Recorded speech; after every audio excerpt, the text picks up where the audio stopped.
Hey, hold on. Before you go around trying to collect payments, why don't you settle your own debts first?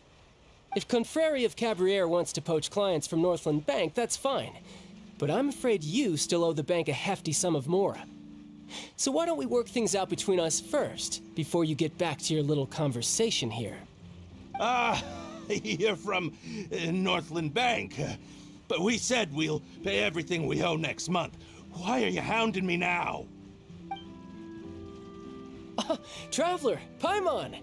I didn't think I'd run into you here in Fontaine. What are the chances? We're surprised to see you too! What are you doing here in Fontaine? You didn't want to stay in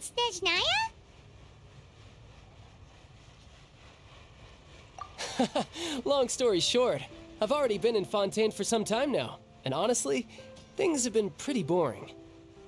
But it seems that fate brought our paths together today. Not only will I have some good friends here now, but ones who always seem to find trouble. Either way you look at it, it seems things are going to get a lot more interesting now. Pretty sure we'd want to avoid anything that you'd find interesting. Besides, our trip here has gone pretty well so far, right,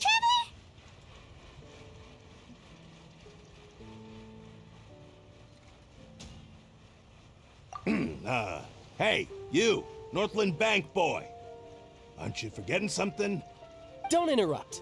It's not often I run into the Traveler like this. Why don't you wait for me over there for a while? You kidding? Aren't you the one looking for us? You really expect us to sit and twiddle our thumbs while you catch up with your friends? Listen to me, boy. If you want your mora, fine. Why don't you come and take it? Hey, I just said not to interrupt. Oh, by the way, Traveler, the last time I took Tonya and Tusser ice fishing, Tusser said...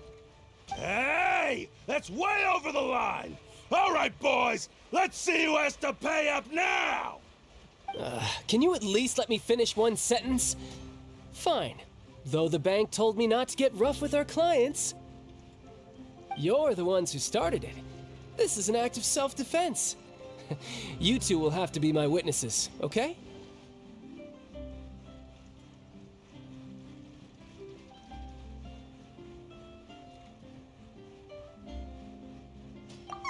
I'm sure this won't take long.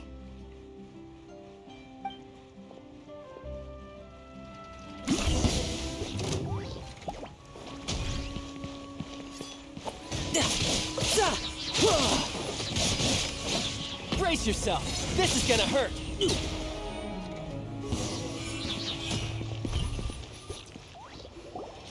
Oh, what's your deal, Brad? How are you so strong if you're just a staffer from Snezhnaya's Northland Bank? Wait, don't tell me you're... Oh, now you notice. It's a little late, don't you think? Just make sure you understand that you don't mess with Northland Bank. Got it?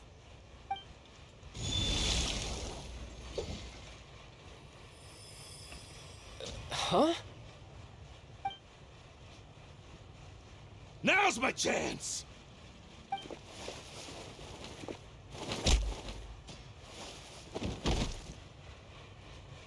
Huh.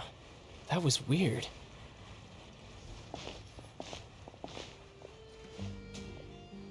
I'm not sure. It's as if I suddenly lost control of my hydro powers when I needed them. Maybe there's something wrong with my vision? Strange. How could that happen? First time Paimon's ever heard of someone losing control of their vision. Never mind. It doesn't matter. If I want to stay sharp, I shouldn't be relying too much on my vision anyway. Besides, I always have my delusion in case I need it.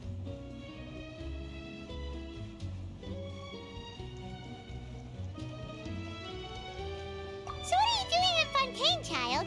I don't see it's work for Northland Bank.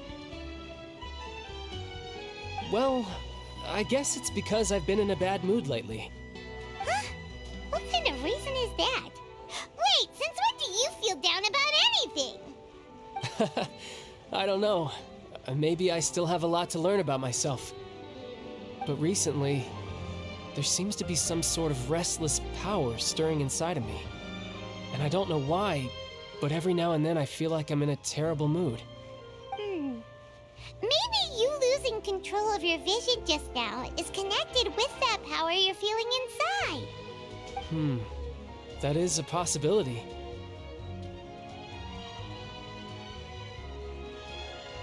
I can't remember if I ever mentioned it before, but when I was 14, I fell into some unknown abyss.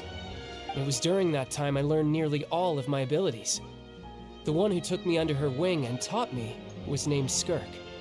She was always quiet and very mysterious. Nobody knew where she came from or what she had been through, and she was always very strict when teaching me combat techniques. One time, I asked her why she was willing to take me on as an apprentice. From what I could make of her answer, it was because I had awakened it, and traces of it remained on me. She said that all my combat training would be useful in the future. But what is it? What did you awaken? She never explained that, but my guess is that it's related to a dream I saw when I had just fallen into that abyss. In my dream, I was in the deepest depths of the sea, and the boundless seabed was all around me. But in front of me appeared a whale that was so massive, I felt like I couldn't breathe. A whale? Oh, that sounds familiar! When we fought against you before, you summoned a huge whale that seemed to leap at us. Is that the one? That's just an abstract form of a whale that I create using my elemental powers. It takes that shape because the scene I dreamt of the whale has always been stuck in my mind. I'll never forget it. So you used the whale as inspiration for one of your moves? Huh. Seems a little twisted to Paimon. So why don't you just go ask your master? Maybe she knows the answer. You make it sound so easy.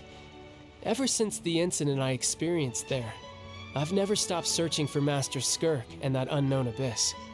But it's been years now, and I've still found nothing. There isn't even a trace of the place where I remember falling into the abyss. Oh, it sounds like some kind of ghost story. Yeah, I'm out of leads at this point, but there's nothing more I can do. It seems that strange encounters in this world tend to be elusive like that. Oh, seems the time really flies when I'm talking with you. I just remembered I have somewhere else I need to be, so I should get going. What? More work for the Northland Bank?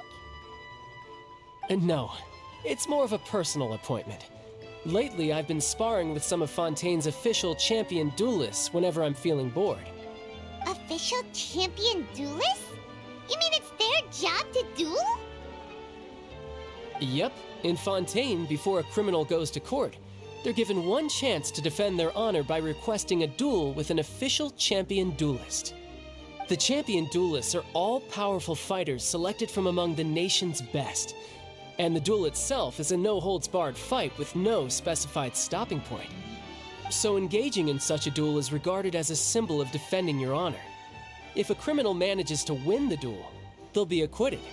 But if they lose, they'll have no choice but to stand trial. And the worst-case scenario is that you're simply killed in the duel. Though it's rumored that Fontaine has a death penalty, from what I can tell, no one has ever been officially sentenced to death. So really, the only people who opt to duel are those who have suffered a grave injustice in being accused, or those who greatly value their honor. Otherwise, why gamble with your life? So, do many people actually get out of their trials by winning the duel? Apparently, it's exceedingly rare for anyone to actually win. Fontaine probably enacted this system as a way to show that the nation respects the honor of its citizens. Besides, none of the champion duelists are to be trifled with, which is exactly why I was itching to face them as soon as I got to Fontaine.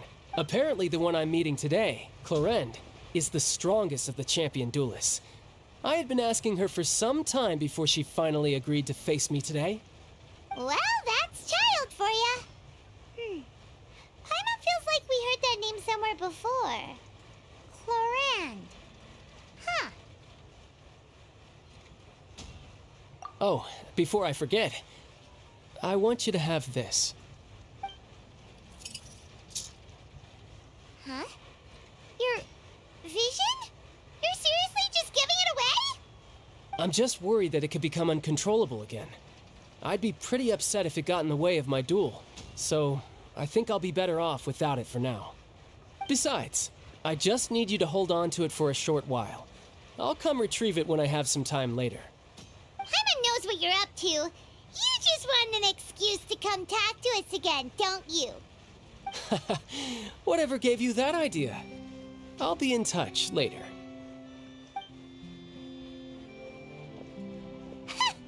That sneaky guy. He said he's been feeling down lately, but he seemed the same as ever to Paimon. Well, since we don't have much to do for now, we might as well walk around and see the city before Lenny's performance.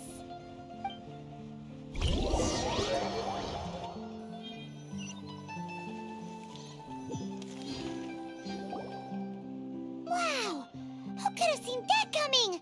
The reporter who was barely around for most of the story was the murderer all along!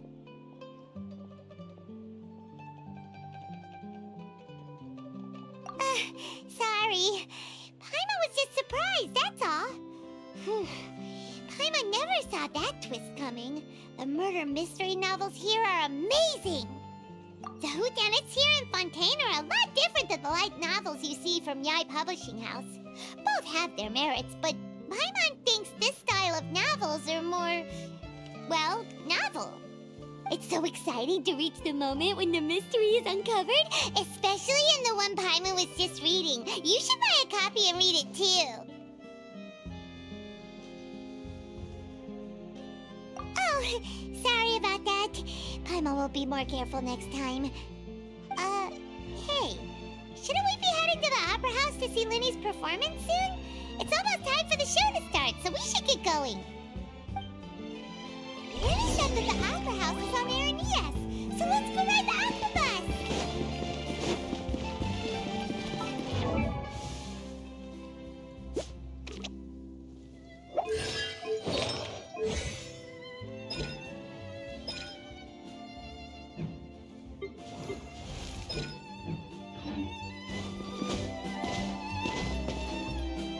Keep up.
Which is more valuable, unlimited mora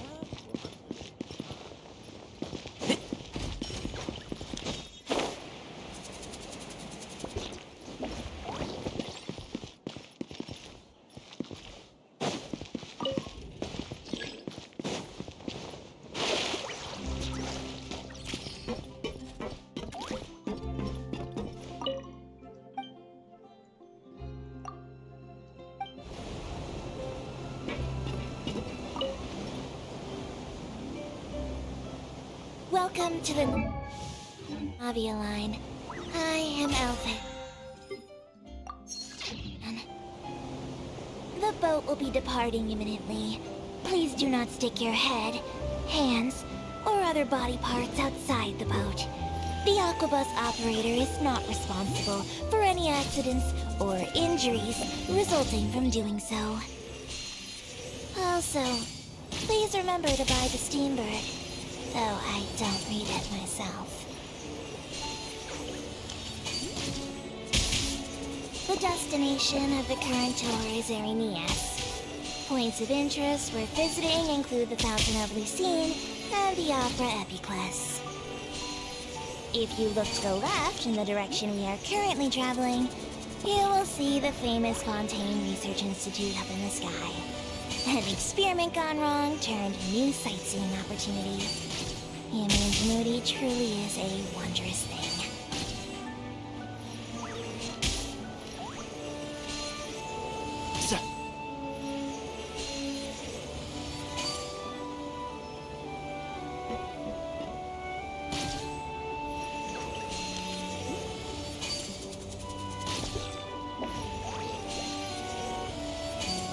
We are now approaching our final destination.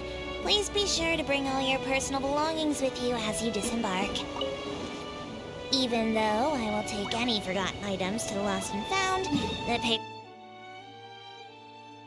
paperwork is rather annoying, as Melusine hands are not suitable for grasping pens.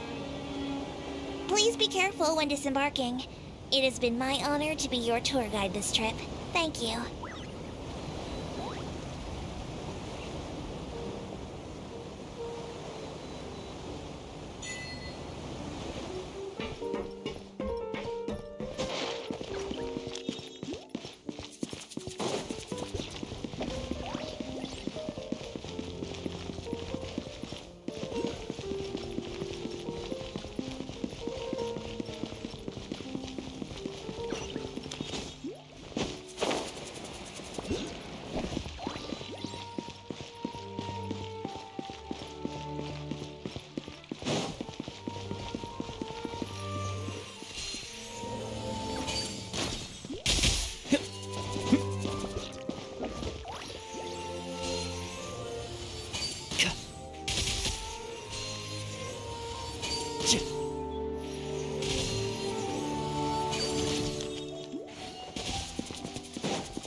Whoa! Now this is fancy! The Opera Epiclese.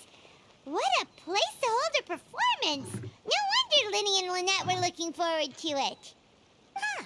Looks like there's a lot of people standing around the fountain up ahead. O Archon, please bless us with a bright and healthy child.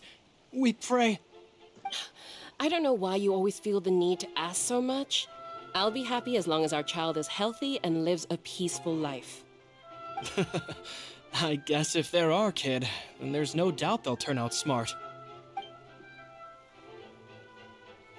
Maybe this is one of the customs in Fontaine. There sure are a lot of couples here. Vache. What's wrong? Vache. Vache.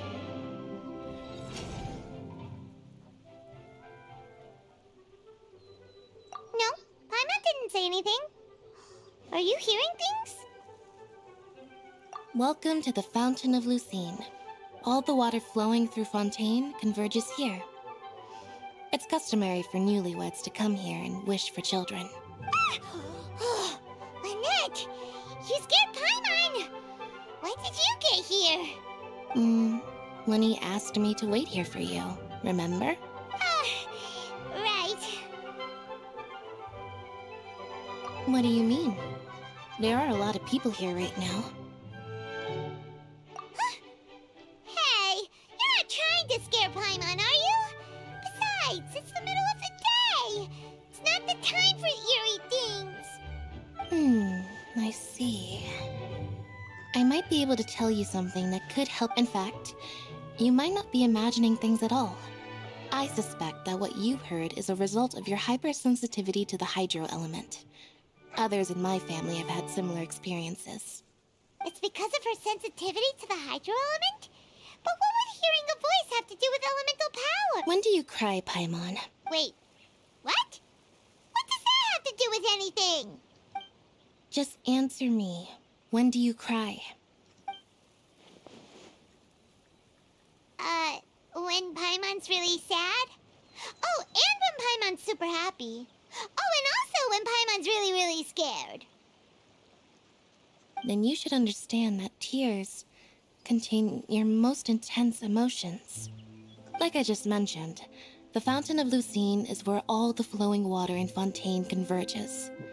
Even the tears that fall to the ground will eventually gather here. So maybe what you heard was the intense emotion coming from someone's tears.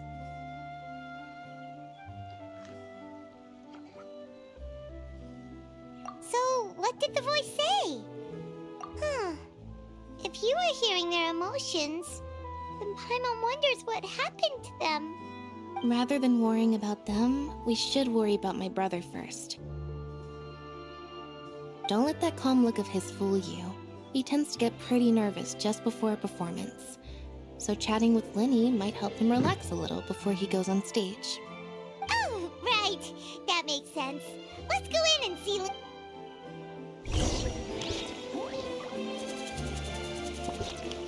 I wonder where humans come from.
Traveler and Paimon, good to see you.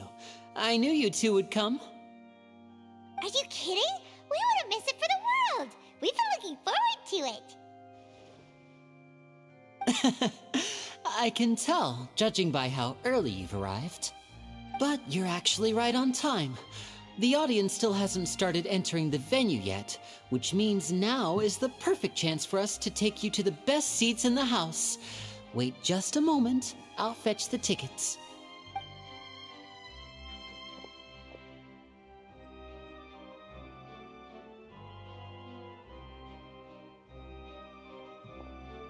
The Opera House has assigned seating, so you always have to make reservations. I've already reserved your seats, and here are your tickets. Ooh, front row seats! Thanks, Linny! Don't mention it. There's no need to keep thanking me. Hey, Lenny! Could you come over here and take a look at this? Oh, I'll be right there. Seems there's an issue with the stage props over there. That's Cal, my assistant, calling me. I'll go lend him a hand. Yeah, we'll just go to our seats. You go ahead, Linny.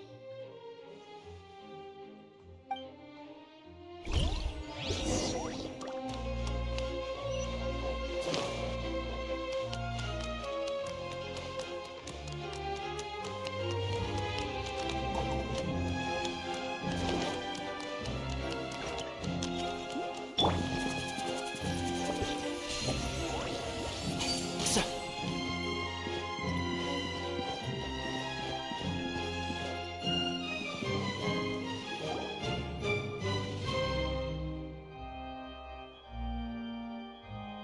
Oh, these should be our seats. Come on, let's sit down.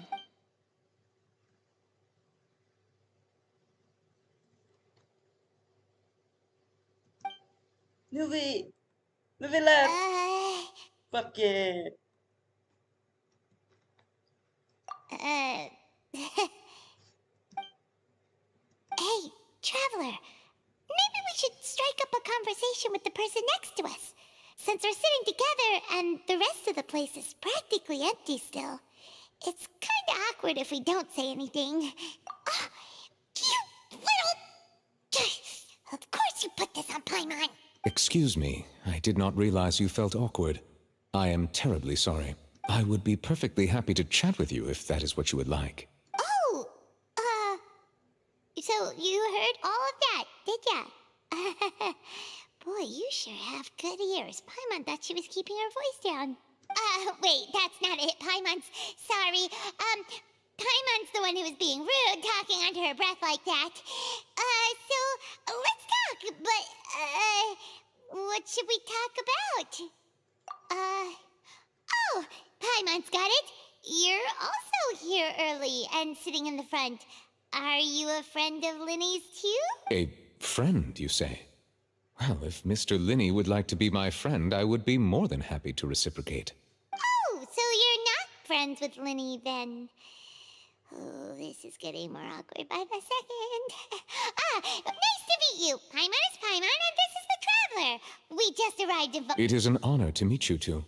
I have heard of your deeds across Teyvat, and as required by proper etiquette, I will also introduce myself. I am... Oh, Monsieur Nervillet! What an honor it is to have you here to see my show! Ah, Mr. Linney. I should say it is in fact an honor for me to see your performance in person. Wait, Nervillet? Could he be... I saw you all chatting just now, but it seems you still don't know who Monsieur Nervillet is. Allow me to introduce you to Fontaine's Chief Justice. That seat is always reserved for him. It wouldn't be too much to say that he's the symbol of justice and honesty here in Fontaine. Ooh, sorry for being so rude just now. Paimon... No offense taken. Being Chief Justice is merely what I do for work.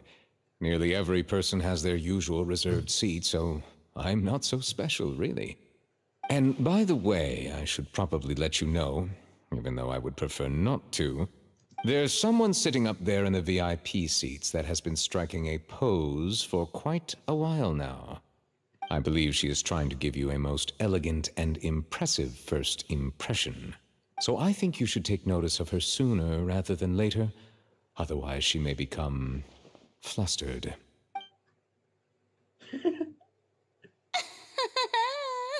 Huh? Oh, it's Farina, the Hydro Archon. She sure has a smug and satisfied look on her face. Guess she has no idea that you saw right through her act. Very good. That is for the best. No need to pay her any more attention. We may now enjoy the show. Huh? So is this what things are like between the Chief Justice and the Hydro Archon? All right, please wait just a moment longer. I've pretty much finished my preparations, and the performance will start as soon as the audience has made their way to their seats. Yay! The show's finally about to start! Paimon can hardly wait! Paimon's never seen a real live magic show before!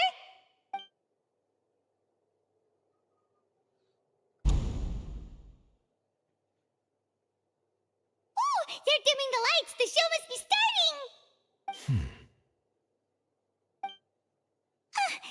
Sorry. Paimon will try to stay quiet. Welcome, one and all, to the Opera Epiclese. I am the star of today's show, Linny. And over here is my sister, Lynette, who will be working as my wonderful assistant. Please, let's give her a warm welcome. Hello, everyone. I know she may seem to be a little sleepy right now, but that's just a sign that she's nervous. Whatever. Now, some of you may be thinking, two vision holders who can freely manipulate elemental powers performing magic is not true magic at all. So, I would like to take a moment to assure you that elemental powers will have nothing to do with what you will witness on the stage today.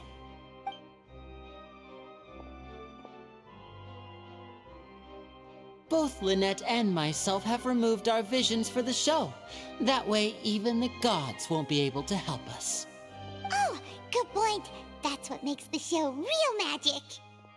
Now, without further ado, let the show begin. Lynette will now exit the stage to make some preparations. I know you might miss her, but don't worry. She'll be coming right back on stage momentarily. Perhaps in an unexpected way. I'm sure she'll be stealing the spotlight soon enough. Oh, and before I forget, there's one more thing I should say. You never know what can happen in the blink of an eye.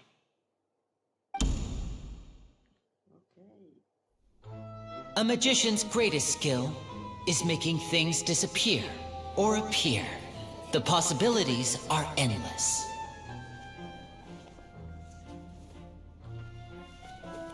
Huh?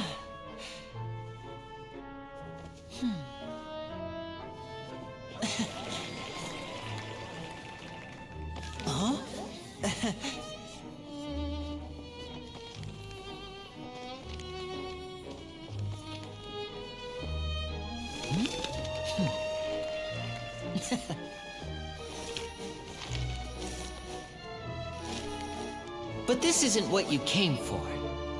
These little tricks, you've seen them all before. So it's time for something truly extraordinary, don't you think? This one's a little tricky.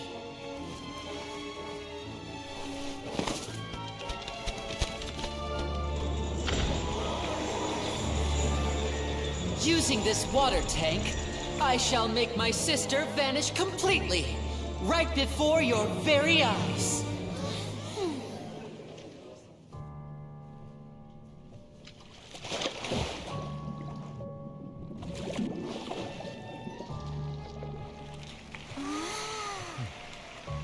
It's actually quite simple.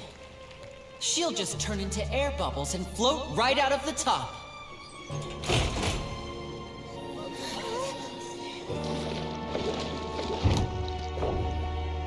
Oh no! I told them to check all the props carefully. With the lid on, even air can't escape. An amateur magician would be getting very nervous right around now. Luckily, it's me on stage, so let me show you what a true virtuoso can do.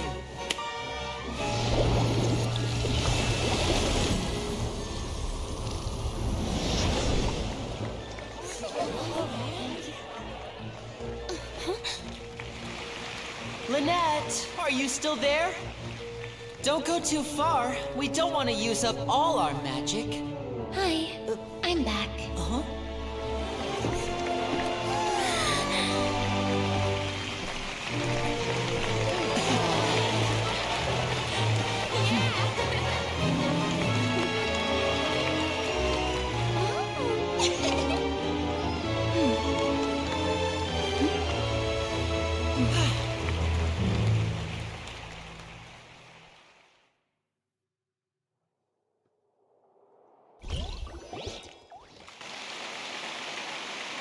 Whoa! What in the world just happened? How did he do that? Paimon didn't see him do anything. Wasn't Lynette inside the water tank? How did she disappear and then reappear out of nowhere? If we could see easily through his tricks, then that would mean that his skills are still lacking. To appreciate magic, you should focus on the show happening on stage, rather than getting caught up in trying to see that which has been intentionally hidden. Guess you're right. Paimon couldn't believe her eyes when Lynette reappeared. Amazing! Thank you, everyone. I'm glad you enjoyed that performance. But our magical journey has only just begun. I've prepared even more astonishing surprises for everyone here. The magic of transformation and disappearance can go far beyond what you've just seen. I'm sure many of you are thinking that escaping the water tank was impressive enough, but Lynette is still my assistant after all. In which case, I have ample time to make all necessary preparations. So, for my next trick, I will require the participation of one lucky audience member. Please, if my assistants could bring out the magical boxes now. There are 2 boxes and only 2 boxes. One is here and one is there in the aisle among the audience. I'm sure many of our clever audience members have already guessed our next magic trick. A swap! Our lucky audience member and I will each enter a magic box.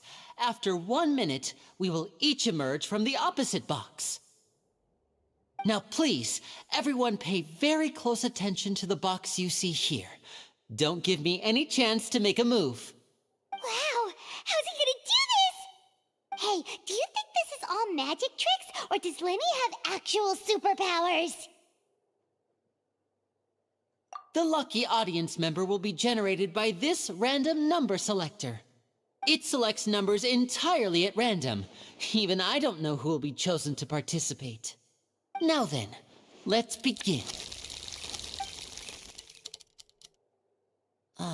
Let me see. Oh, row 7, seat 3. Congratulations! You now have the chance to experience magic firsthand for an entire minute. Please, come forward.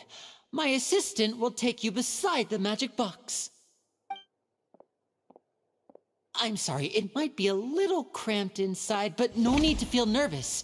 We've carefully arranged everything for you to be as comfortable as possible. You don't need to do anything, but no matter what strange things may happen, don't come out of the box. If the magic is interrupted, who knows where you might end up? You might even find yourself in the Fortress of Meropide. Oh, okay. All right. Before I enter the magic box, there is one more thing I need to ask the audience to do. Could you all give me a countdown? Like this. 60, 59, 58. Just keep counting down. You can go a little faster or slower if you like. I won't be able to see anything in the pitch black box, so I'll be relying on your voices to know when time is up. Oh, and no tricks now. If you quickly count from 60 in just 30 seconds, then I'll be in a tough spot. Ooh! Paimon kinda wants to count faster after hearing him say that!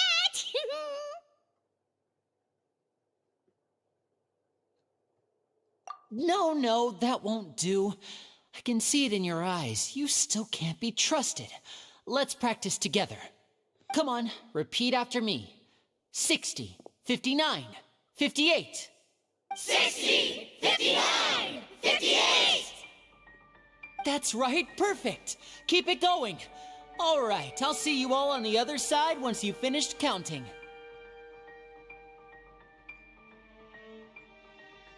$54, $53, $52? Huh? Why aren't you counting, Nervalet? I am counting in my head. I think things are exciting enough in here as it is. Merely a consequence of my identity and personality. Do not worry about me. Just enjoy the show. Oh, all right. You look so serious that Paimon thought you might be feeling uncomfortable or something. 40, 39, 38! Mr. Linney, are you all right in there? Is everything ready? Yes, I'm fine. I'm just double-checking the direction of the magic. It would be a disaster if we get sent to the wrong places. For example, mid-air right above the audience. Even though he's saying that, Lenny doesn't seem nervous at all.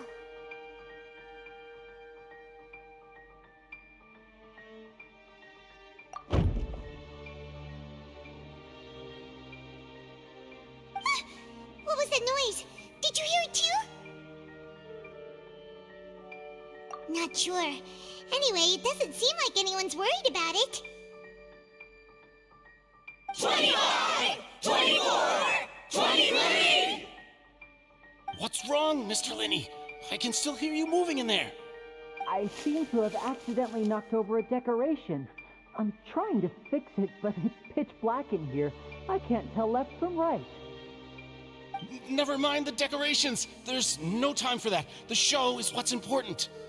No, that's unacceptable. I want my show to be perfect. Don't worry, we still have 20 seconds. Hear them counting? 19, 18, 17! It seems things aren't quite going as planned. I apologize, everyone. It feels like you're all starting to count faster, but that's all right. I know it can be tiring to do such a long countdown. 10 seconds and change is still plenty of time. 10! Almost there now. Whew. Swapping two people is harder work than you might think. Even a master magician like me can't guarantee I'll get it right the first time. Hey, wait! Is this the back one? I can't tell. They both look the same inside. Huh? No, that's not it. I'll try again. 7! Hey, slow down! Honestly! 5! 4! 3! Whoops! That doesn't count! 0!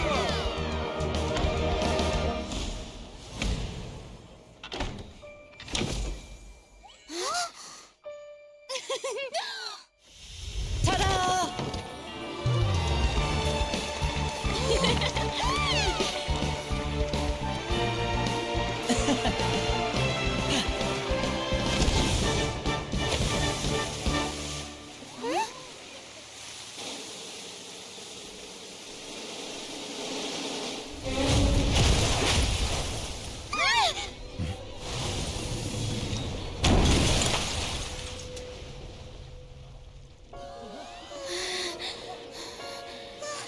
What happened?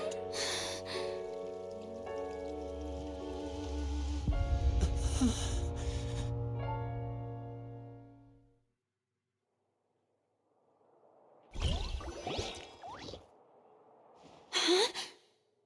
Is this part of the show? Mr. Linney, you're going to use magic to fix the stage now, right? What happened? Oh no. Maybe this isn't part of the show. The girl was still in that box, right? This performance is over. Medical staff with me. Guards, secure the scene and detain all the performers. Seal the exits. No one is allowed in or out at this time. Yes, that's right. If this was just an accident, then we must investigate the cause. But if this was all part of some scheme, then those accountable will not escape the judgment of the God of justice. No need to be alarmed, you two. We'll get to the bottom of this soon enough.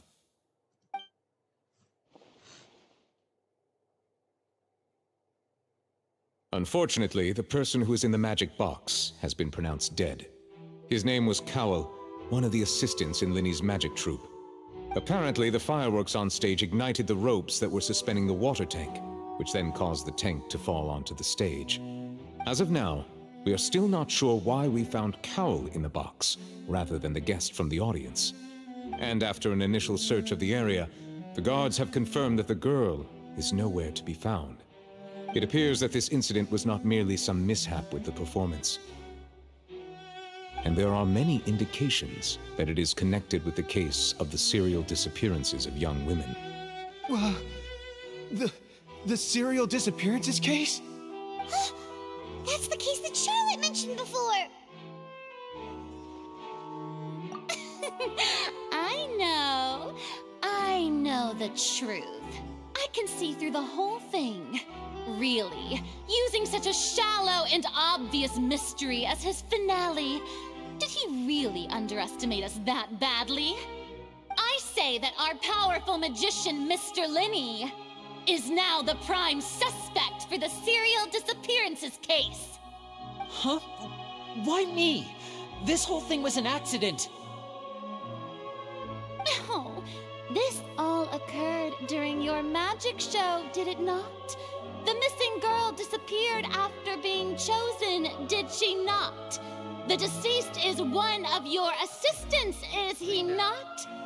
Now that I think about it, that whole speech about magicians making things disappear was nothing more than a provocation, a bald-faced challenge. That can't be right. How can Lenny do this? He was in the box on the stage the entire time. We can even hear his voice.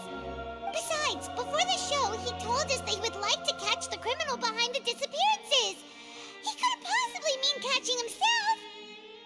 Save discussion for a later time, please. Lady Farina, may I assume that your comments just now constitute an accusation against Mr. Linney and his associates, and that you are pressing charges?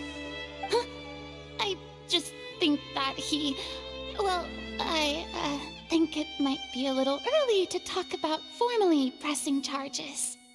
But what Lady Farina said just now makes perfect sense. Looks like she's gonna personally deliver justice.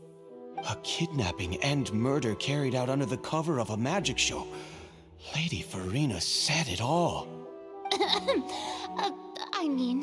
Of course, my dear people.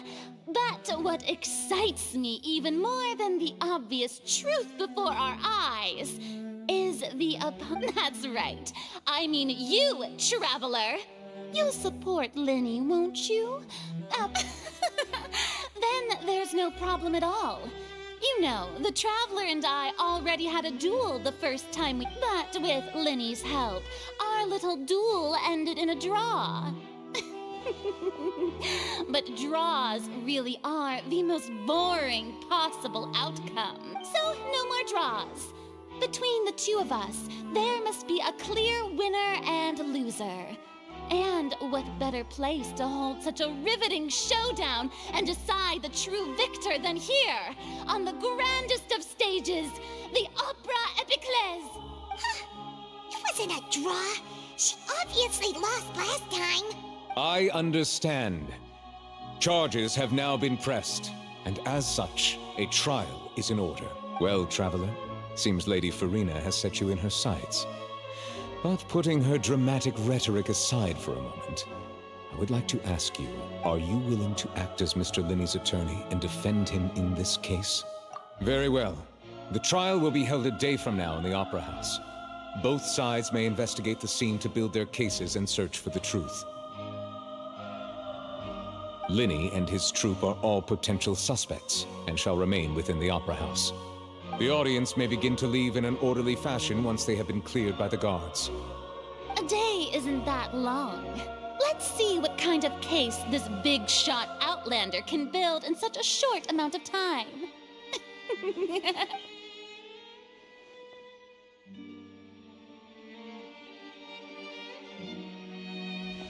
Lenny! Sorry about everything that happened just now. Were you... Of course! Who wouldn't be scared after witnessing an accident like that? Yeah, I'm a little shaken up myself. How could this happen? And poor Cal. I know you already claimed that you would defend me, but now it's just us talking. Tell me, do you think I could possibly be the murderer? I understand. Even I'm not sure what happened, so I can only imagine how difficult it is for you to grasp the situation. I'm sure everyone sees me as the biggest suspect at this point. But if you ask me, the whole thing is mysteries layered upon mysteries, such that all that's left is confusion. I don't know whether what happened there on the stage was purely an accident or not. And I don't know why poor Cal was in the box. As for how that girl chosen from the audience could suddenly disappear, I'm afraid I don't have any answers either. If someone tampered with even a skilled and knowledgeable magician like myself couldn't pull all that off in just 1 minute. Which is precisely why we need to investigate. As this book says, the impossible could not have happened. Whatever happened must have been that which is possible. Paimon bought them when we were reading at the bookshop in the city earlier. Pretty cool, huh?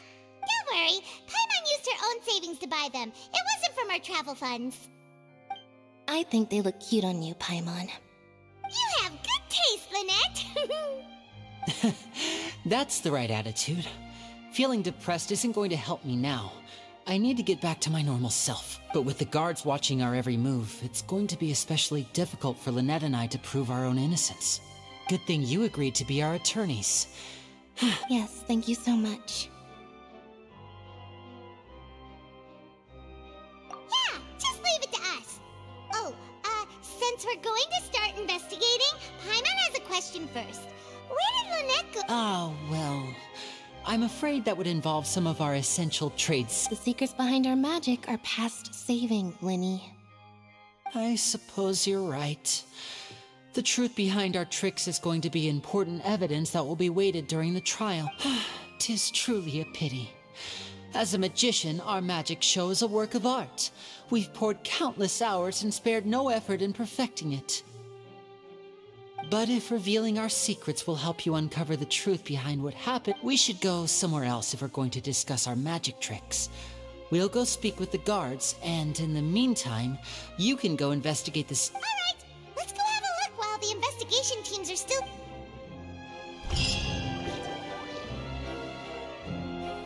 Hello, officer. How's the investigation going? I see. You must be the traveler that Lady Farina mentioned. Listen, I'll be perfectly honest with you. I'd avoid getting mixed up in this whirlpool of a mess if I... Huh? What are you... Come with me and you'll see. The deceased is one of Linny's assistants, named Cal.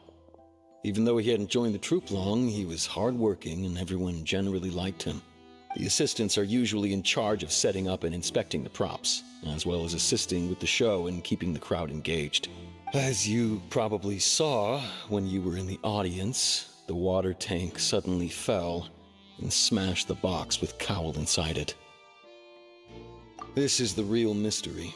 We've already searched the scene and were unable to find any trace. However, if you look carefully, the box was positioned directly under the water tank. The ropes holding the tank were then burned by the pyrotechnics on stage, causing them to snap. All these factors lining up so perfectly makes it hard to see this as a mere accident. If anything, the more logical explanation is that the whole incident was intentionally planned, and Linny is the most likely person to have access to all these areas. But he doesn't have a motive. Are you both good friends of his?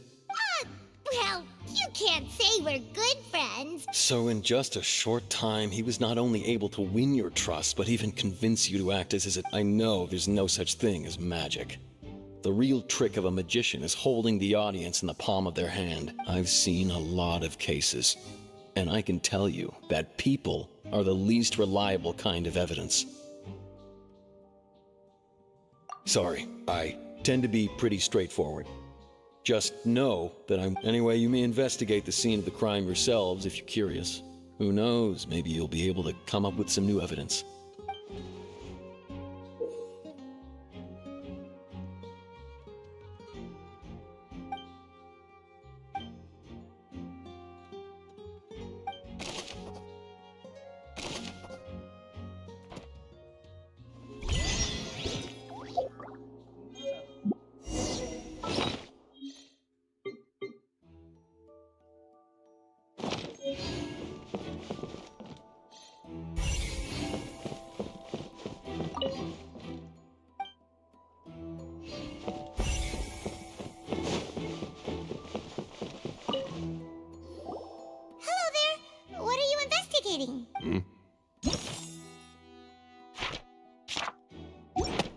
This location has also been cordoned off because the Magic Troop members are currently considered prime suspects. The investigation team is still... The seats were all booked in advance, so we were able to deduce the missing woman's identity by checking the guest list. Sure, it's not like this is confidential information. We will publish it later anyway when we petition the public to help us find the missing person. Her name is Halsey. She's a painter from Fontaine who's made a bit of a name for herself. Apparently, she wasn't a regular at the Opera House, but she'd been feeling some pressure with her work lately, which made her decide to come see the magic show. The Magic Troop members all claim not to know her. We have looked into her social connections.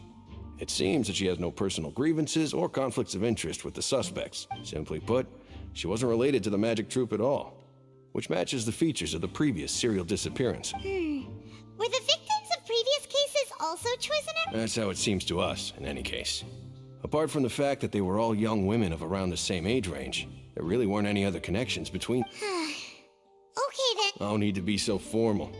If you do happen to see the missing girl, please be sure to contact. It is of utmost importance that we get to the bottom of these.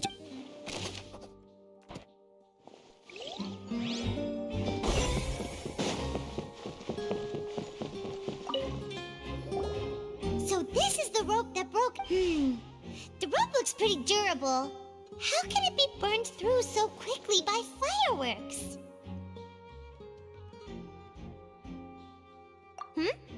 Why are you suddenly so serious, Traveler?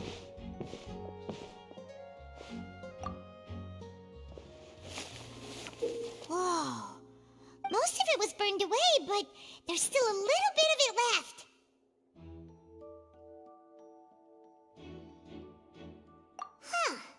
So if a rope meant to hold something was made with that kind of material... Wait! Why don't you write all this down? Let's take notes!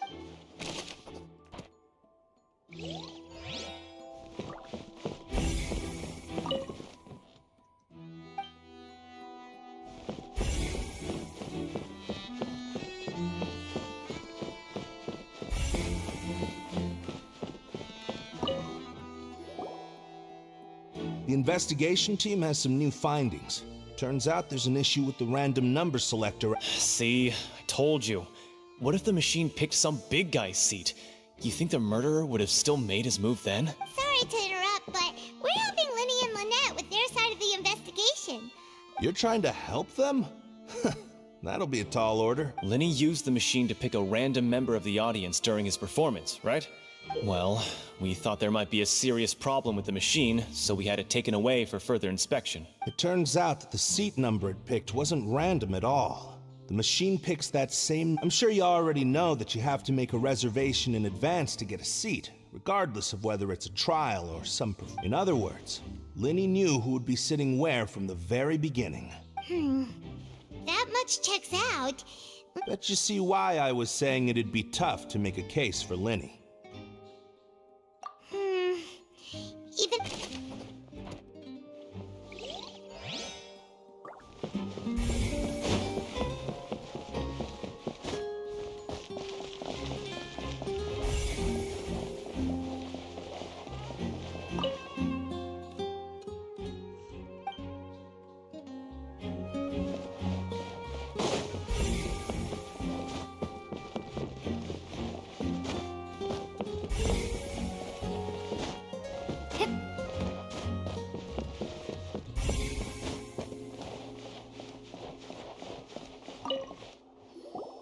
I see that you're investigating the area.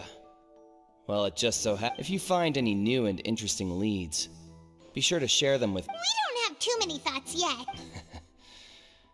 Then why don't I tell you my hypothesis first? The thud? Oh, you mean the sound that Yes, exactly. It wasn't terribly loud, but it's just that everyone was awaiting the results of Linny's trick with bated breath, so no one paid it much mind. But now that the incident has happened... That makes... I'm of the opinion that it may have been the sound of Linny's accomplice. Lynette, perhaps.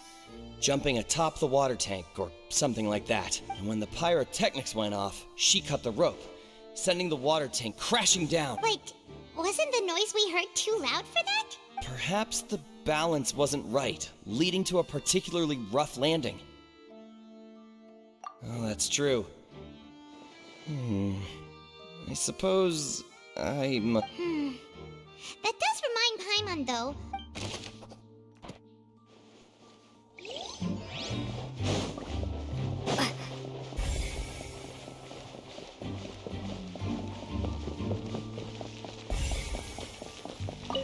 Lenny's still talking to the guards. I think someone will be assigned to monitor.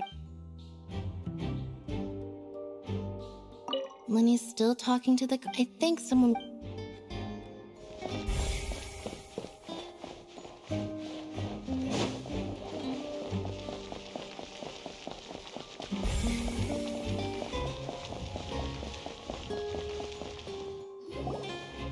Hey, you! Yes, both of you! Over here! I've been keeping an eye on you for a while now. Huh? You mean us? That's right. If I'm not mistaken, you're also among those who wish to cut down the thorns and pursue the truth. No? And by the looks of it, you're not. Well, you're right on the more about that one, but who are you? Have you never heard of the Spina di Rosula? From mediating disputes and providing protection to solving conundrums, you name it, Spina di Rosula does it. And I, Navia, have the honor of being its renowned president. Though those who play by our rules call me boss. I'm Silver, her attendant. Pleased to meet you. And I'm Melus. Demoiselle's various daily needs and affairs are under my purview. Huh? Boss? Demoiselle? What gives with the names? Well, I am the second generation president. Melus and the others are still used to my previous title. My apologies, Demoiselle. Should you prefer, boss, I will endeavor to use that instead.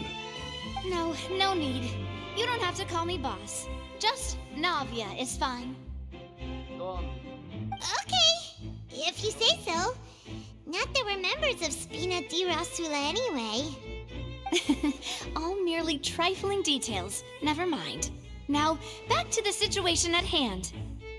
That's right. I've always kept an eye on the serial disappearance cases. My interest stems from a matter back from my father's time. Judging from the look of things, I find Linny an unlikely mastermind. Really? We think so too! That's why we're looking for clues now. But how did you come to that conclusion? Intuition, naturally. My unparalleled intuition.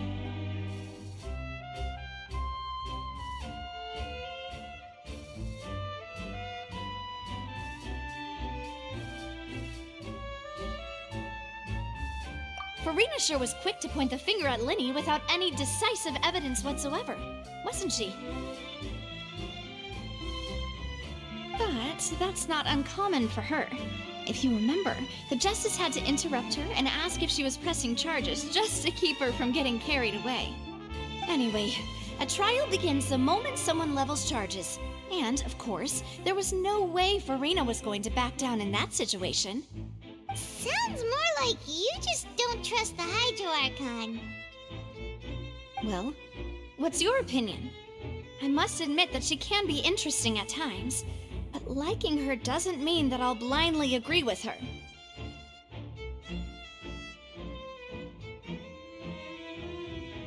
All right, I've answered your question. Now, it's time you answer mine.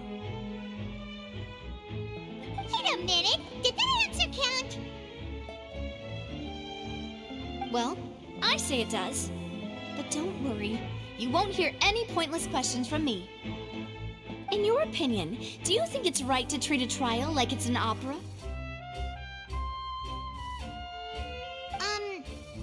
Well...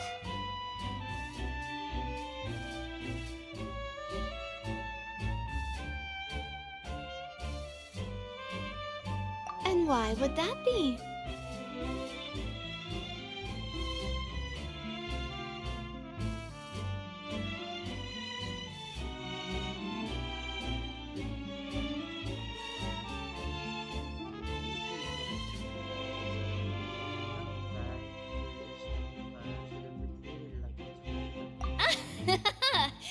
See, Silver and Maloose? I told you they'd be different. Most astute of you, demoiselle. I too think that the traveler's response was most excellent. No matter how wonderful the script or how fervent the audience's expectations may be, the trials that go on stage here must be based in fact. And if that can be done, boss, then... All right, that's quite enough, Maloose. Anyway, I like your answer. You passed with flying colors. Now, I need to make some preparations, following which our joint investigation shall commence. You two shall be my assistants. Wait! Since when did we become assistants? Oh, well, I can be the assistant, sure. Or your companion, if you like. I'm really not that fussy.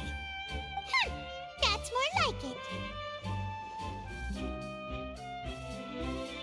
Far be it from me to brag, but I believe that Demoiselle's intuition will be instrumental in uncovering the truth. You wish to save a friend from false accusations, and we wish to unravel the disappearances. In this sense, our goals are aligned.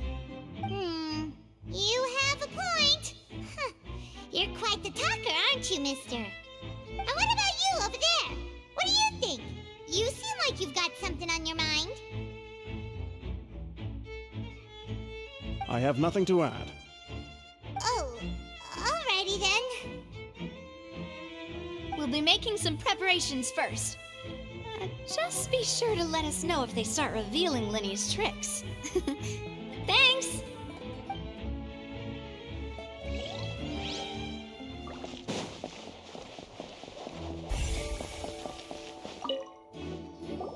Sorry, but no one can freely enter or exit the Opera House at the moment. If you wish to... No, we're not leaving. We're representing Linny and Lynette as a... Were you always guarding this entrance? Yes.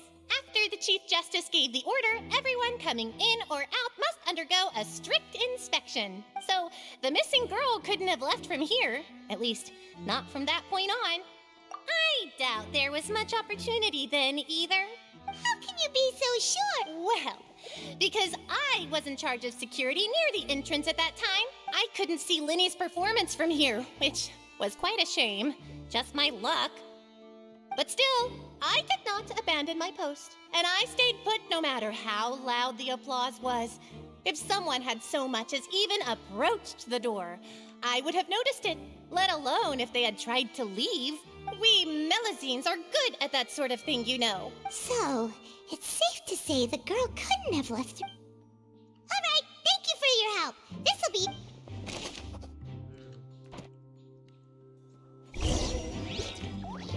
We've checked everything of note here at the performance venue. My mom wonders how Linny's discussion with the guards is going. Let's go see, shall we? Ooh, things are getting interesting, huh? We're about to see how magic is made.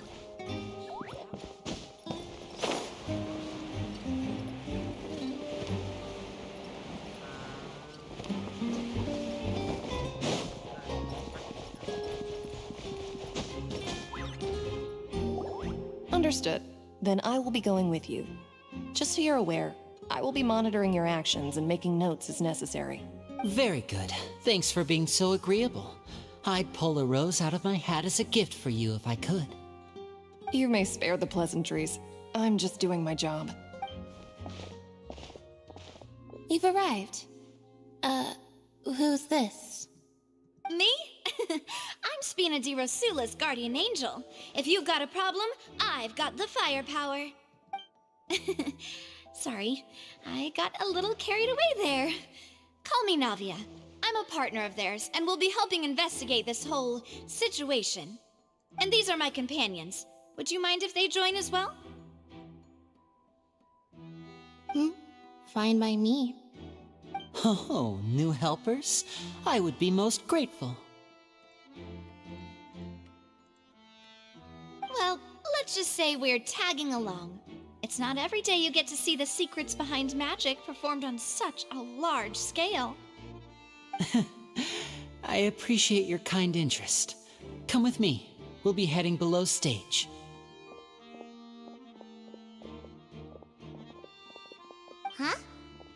stage? Yes, a world of secrets is hidden beneath this magic box, prepared specifically for this switcheroo trick. But before I reveal everything, you should have a look first. Notice anything strange here?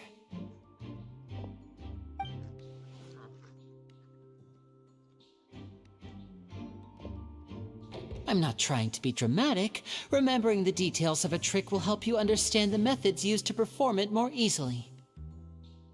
Huh. Weren't there balloons and other decorations here? Where did all that go? Ah, good eye. That said, you're still far from discovering the answer. The back? You mean the inside of the door? What's different about it? Paimon didn't notice anything. Very good indeed. I thought you might not be able to catch that, given that you were sitting in the first row. The back of this door was patterned. Those patterns are now gone, replaced by a smooth wooden board. So, if you put 2 and 2 together, what do you get?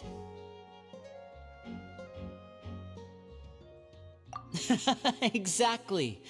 All right, let's go. I'll tell you how it works as we head down.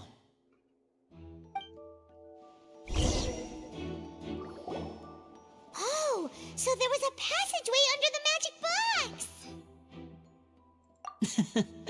I knew you'd figure out most of it as soon as you saw this place. The 2 magic boxes are positioned right above the 2 entrances of the tunnel. See this flatbed trolley?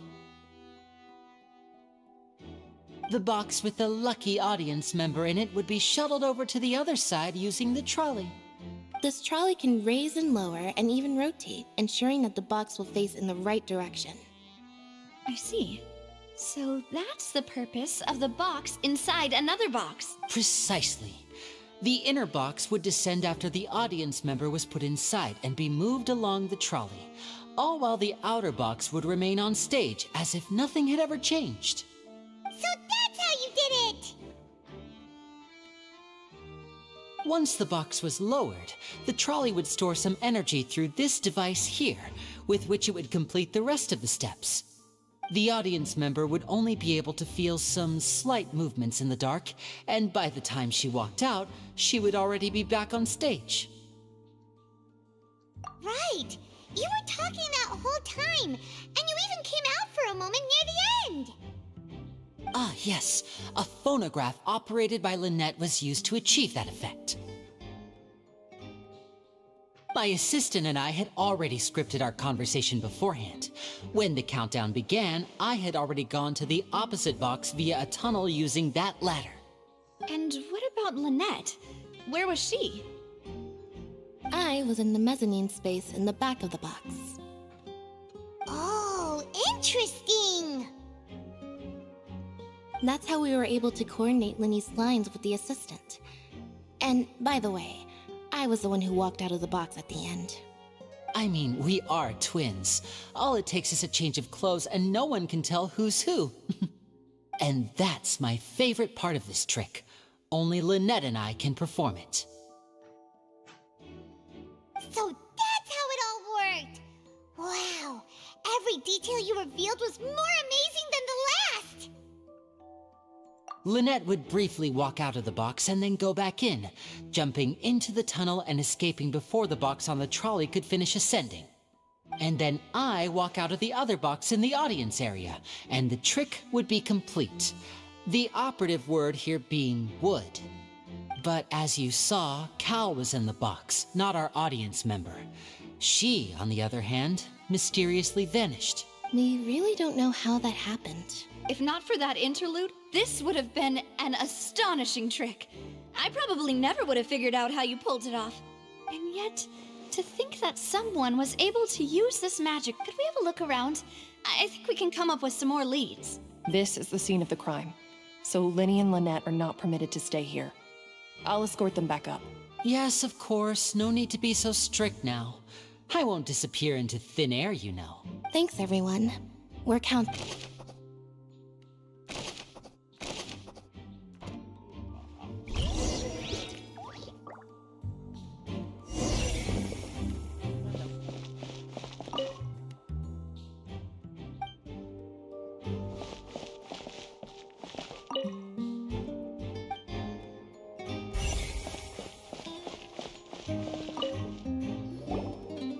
the floor is wet. Please be careful not to slip.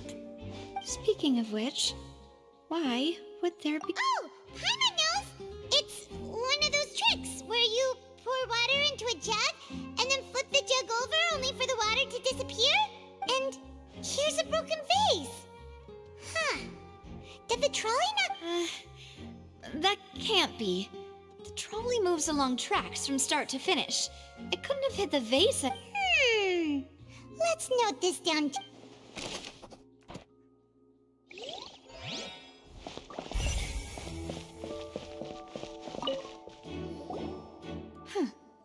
What's this? Looks like a hook tied to the end of a rope. Huh? There's all kinds. Perhaps it was a prop for a different trick. But why would it have been left here? Whatever it is, let's make a note of...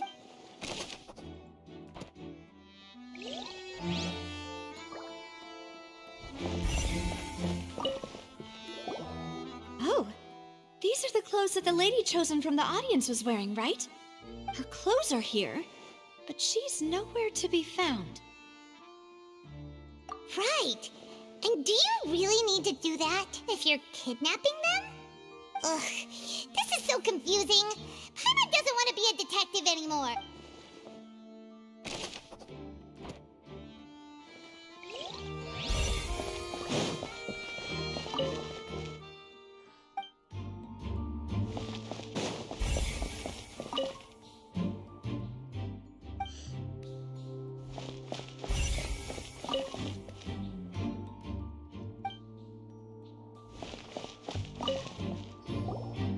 What is this place? It seems someone could fit through here. Could this have been the suspect's escape route? Alone, perhaps. But if they had to pull another person with... But there are no other ways in or out of here.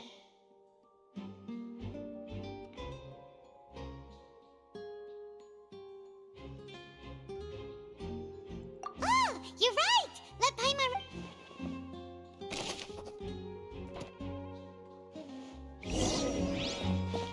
Seems we're just about done investigating down here. Yes, let's head back up.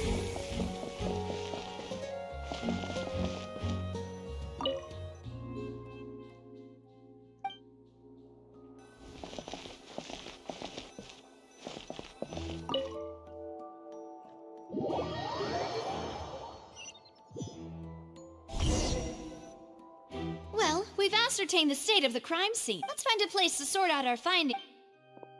Apologies for the wait. So, what did the guards say? Did the criminal escape through the vent? They believe the odds of that are very low, since the vent leads to the Opera House's basement. The guards have checked the area carefully. No one left through the basement during the performance or after the incident, and no... So the tunnels become like a secret chamber then! You know, like the kind you usually see in novels! The plot thickens. Halsey's disappearance... No wonder Farina was so confident in her accusation. All the current evidence points toward Linny and Lynette. In other words, the charges are very likely to be upheld unless we make some considerable progress. Charges and then trial. So if the charges are upheld, That's right. This is how a trial goes in the Opera House. During the proceedings, the Chief Justice and the Oratrice will hear statements from both sides. That's right. This is how indemnitium is produced. The statements from both sides, the defenses from attorneys, witness testimonies, and even the audience's emotions will all be projected on the Oratrice. To put it simply, it's as if the Oratrice has its own will, and is a judge in its own right. This also precludes any kind of favoritism on the part of the Chief Justice. And not that this has ever happened anyway. Once both sides have finished speaking, the Chief Justice will make his final decision. This, too, will be used by the Oratrice as a reference. Then, finally, the Oratrice will be consulted by officials. The result it returns is the will of justice itself. Huh? So that machine is the one that actually decides? In practice, there is very little difference. Both have always come to the same judgment. Which is why people have great faith in the Chief Justice.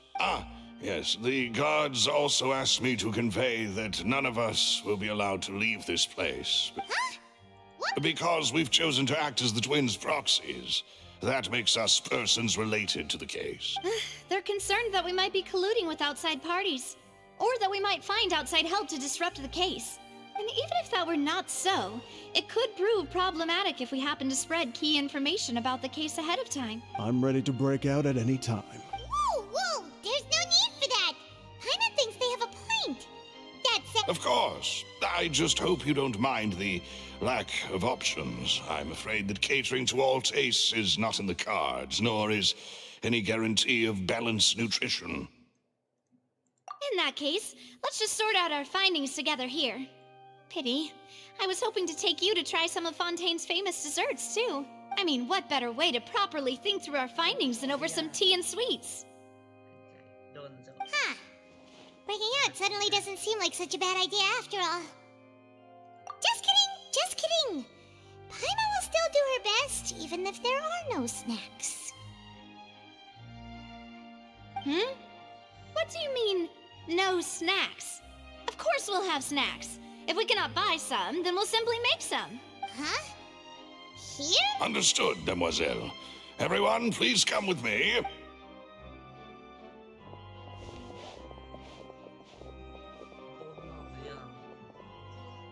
Wait, you're carrying a portable stove with you? Yes, I must be prepared to meet the Demoiselle's baking needs whenever the fancy strikes her. I have eggs, sugar, and almonds at the ready. Good work, you two. Then I'll get to it.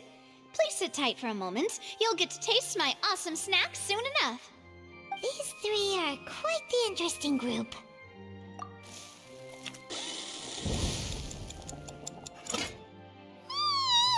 And Paimon thought it smelled good while it was still in the oven. Oh, it's even better now. Paimon can't stop drooling. From the way you had these two guys carrying all that stuff around, Paimon thought you'd have them do more during the baking process. But you ended up doing the entire thing by yourself. Beating the egg whites, grinding almonds, everything. I was applauding. And I was giving encouraging smiles.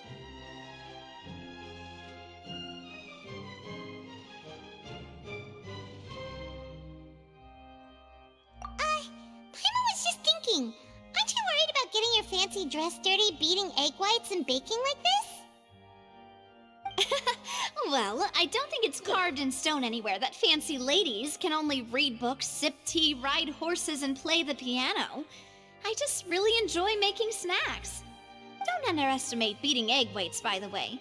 It's a real arm workout. You also need to beat them to just the right consistency, or your macarons will crack. Anyway, give these a try, fresh out of the oven. There's 3 for each of us. Only 3? Well, eating too many sweet treats might send all that sugar to your head. You wouldn't be able to think clearly about the case on a sugar rush, would you? Tea is ready to be served as well. This is Demoiselle's favorite, strong black tea with a floral fragrance that clears the mind and lifts the spirit.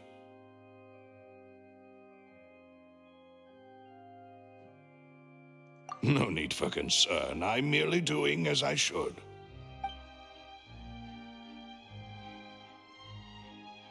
All right then, down to business.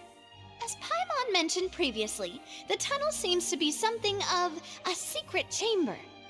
However, we can assume that Linny and Lynette were not alone within it. Some criminal also occupied its sealed confines. The magician twins could have committed the crimes, of course, but they lack any logical motive. Exactly! Why would they do such a thing right when everyone was watching?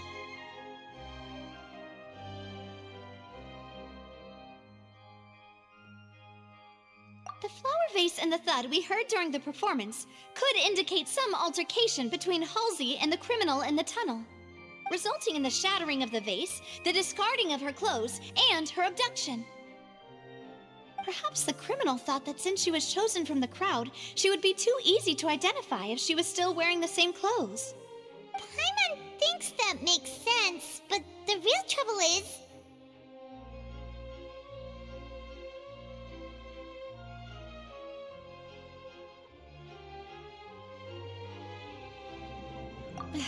true. None of the clues we found thus far support the existence of this third person. But the only people left to consider are both technically victims, whether it's the missing girl, Halsey, or poor Cowl. Huh. Could Halsey have secretly made modifications to the magic props in order to murder Cowl before making her escape?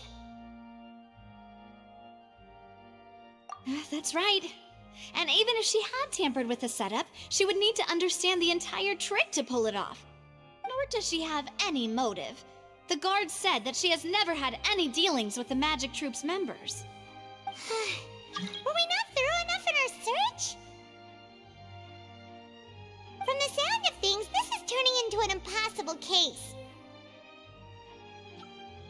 Your macarons are amazing though, Navia. They smell great! They're nice and crisp and super sweet! They are my specialty after all. And I see you've already had 5 of them. What? 5? Oh, that can't be right. Paimon only counted 3, honest! Please don't worry about it. At my age, a few less sweets might actually be a good thing. No. Being greedy is one thing, but Paimon knows how to count. Besides, Paimon knows that if she ate too many, then others wouldn't have enough.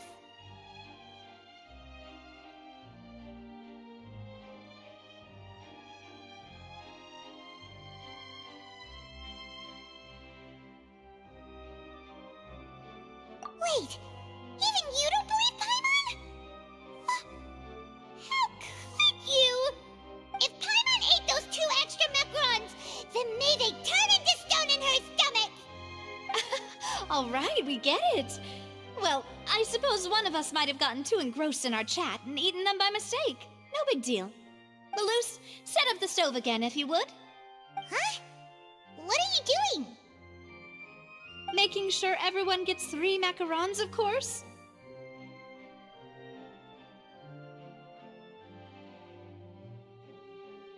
Exactly. We don't want to trouble you. As you wish, demoiselle. And I have the egg, sugar, and almonds. Well, this really is your hobby, huh?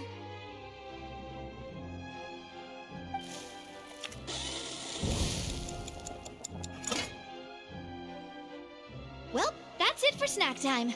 I'm going to have another look around the area. I don't know what we're looking for yet, but we've still got some time. As attorneys, I suggest the 2 of you think the case over again. It would be awkward if you got all tongue-tied on stage during the trial. All right, thanks for your help and for the snacks. It was nothing. A small task for the Spina di Rosula. Silver, Maloose, it's time to go. I'll be back if I find anything new.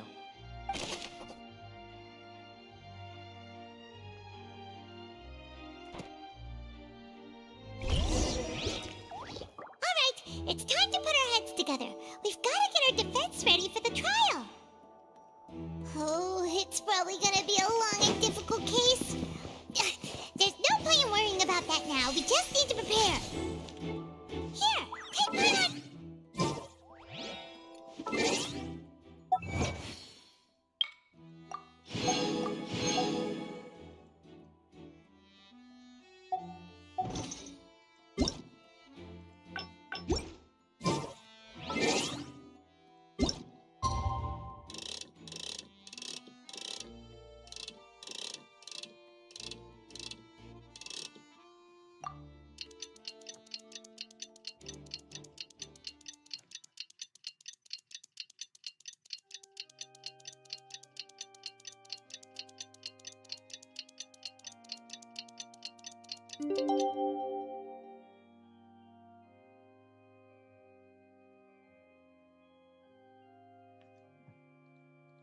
If you press a leaf between dry sheets of paper, you can make an attractive and handy bookmark.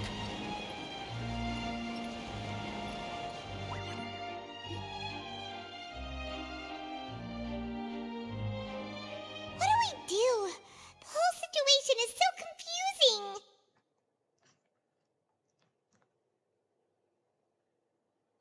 the plan.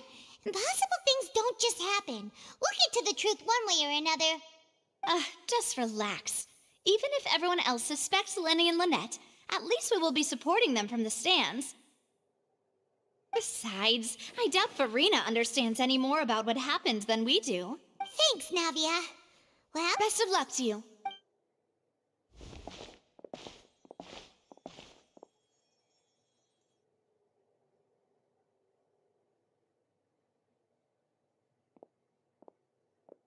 Ah, finally, you're back. Well, how did your investigation go? To be honest, No. We're already very grateful that you were. Well, now, don't you all look disappointed? Don't tell me that your investigation came up empty-handed. That was to be expected, of course. The guilty can never produce proof of their innocence. But don't let that stop you.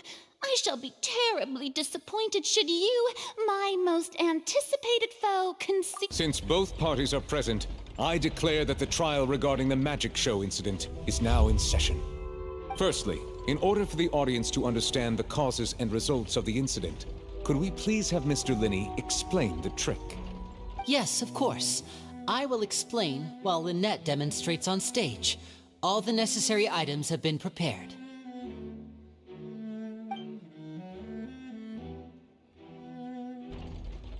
Thank you, Mr. Linney.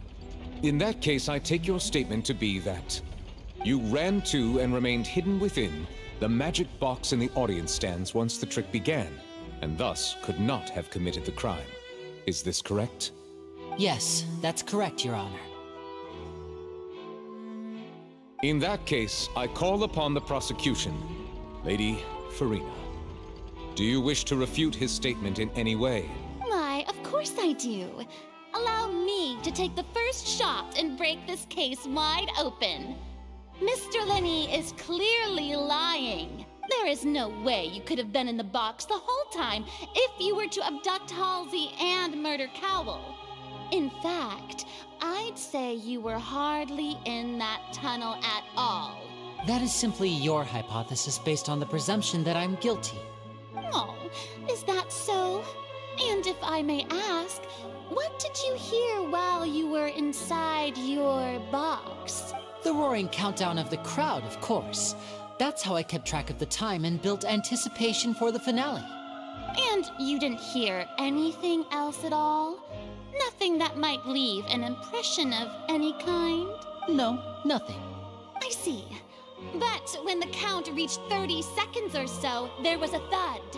One so loud that I believe practically everyone heard it. Huh? Hey, hang on. Yeah, I'm sure he could have heard a noise that loud from inside the box. I was right by the box, and I definitely heard the thud. Look at those scales. Could those mean...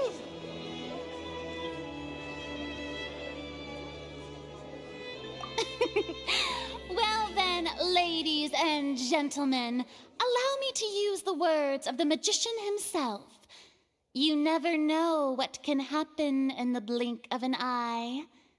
Indeed, it seems his alibi can also collapse in the blink of an eye. Of course, I have armed myself to do far more than smash your alibi. Confidence cannot go unfounded, and my foundations are rock solid. Tell me, aren't you and Lynette actually from the House of the Hearth? The House of the Hearth?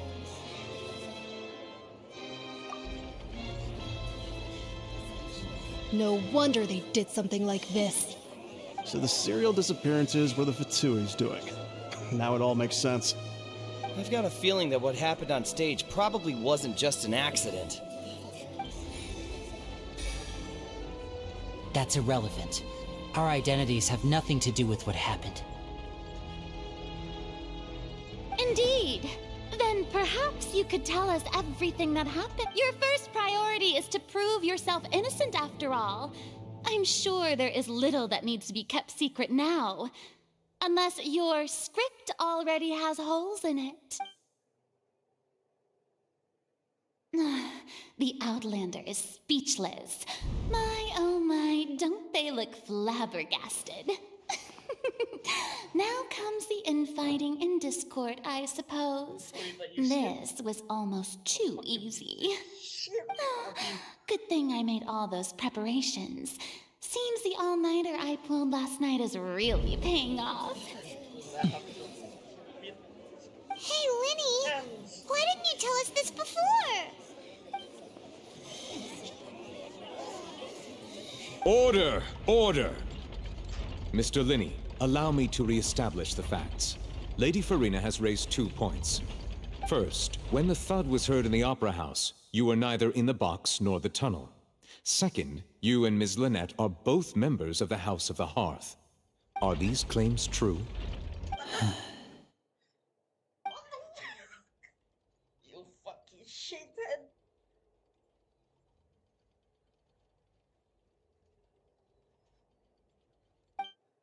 The heck?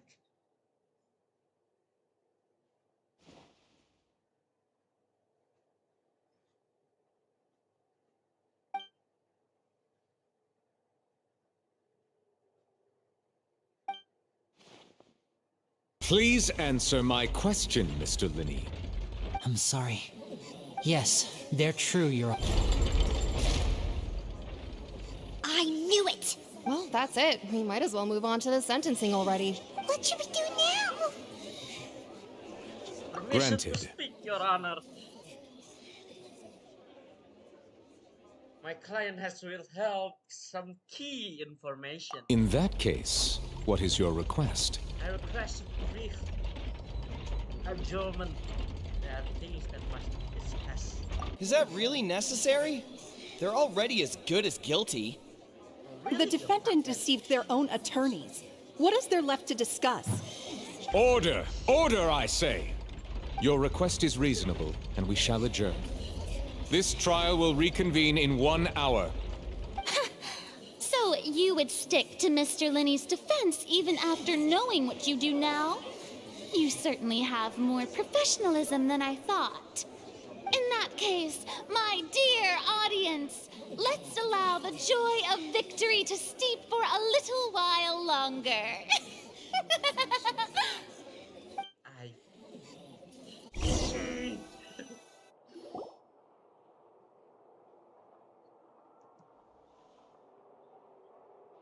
Lynette? Well, this is awkward. I didn't think the Hydro Archon would dig all that up. I'm sorry, Traveler and Paimon. Yeah, sorry.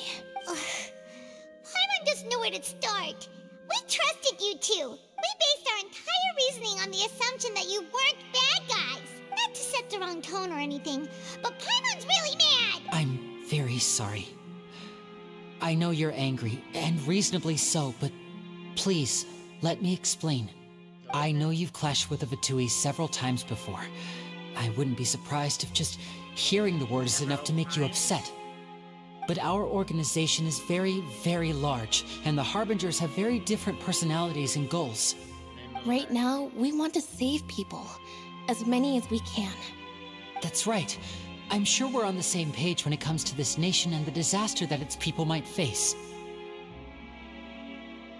I knew if it weren't for our respective identities, we could become good friends. That's why I didn't wish to flat out lie to you, but chose to hide some details instead. The truth is very important, but being completely transparent about everything would see us spending more effort than we need to. Right. So, you be the judge.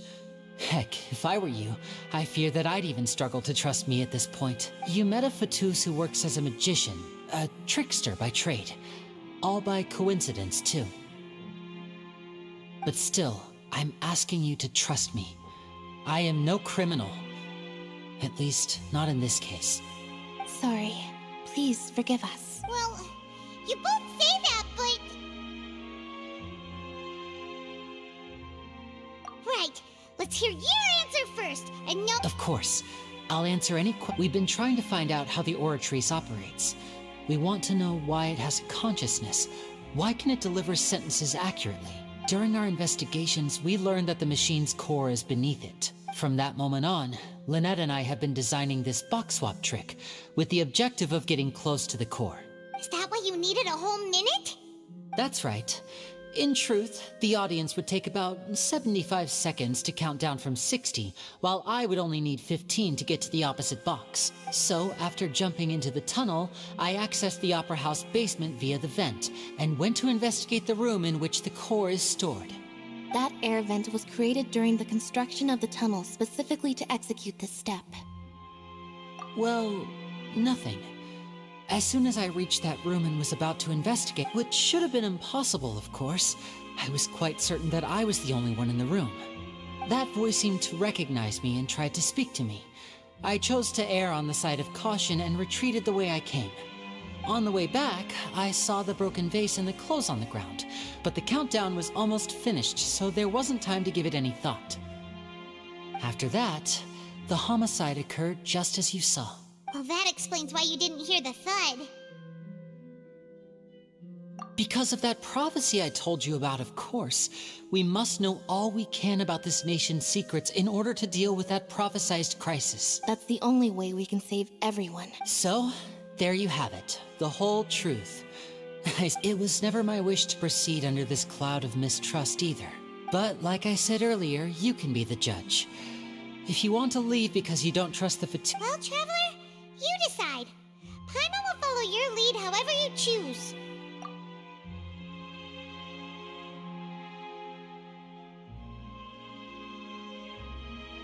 Okay, thank you.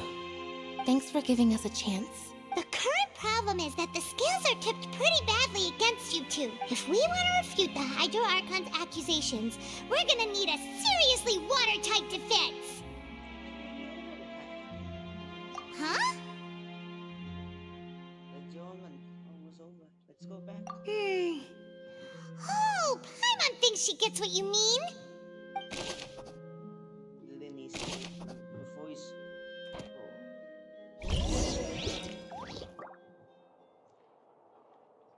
Where the fuck are we? One with the Force. Keep up.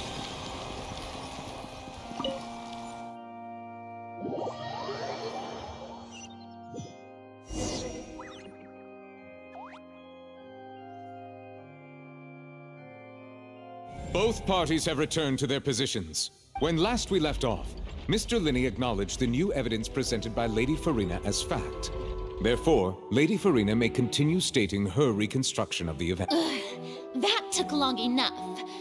Now then, if everyone would lend me their attention at this stage, let's revisit that scene from Linney's perspective.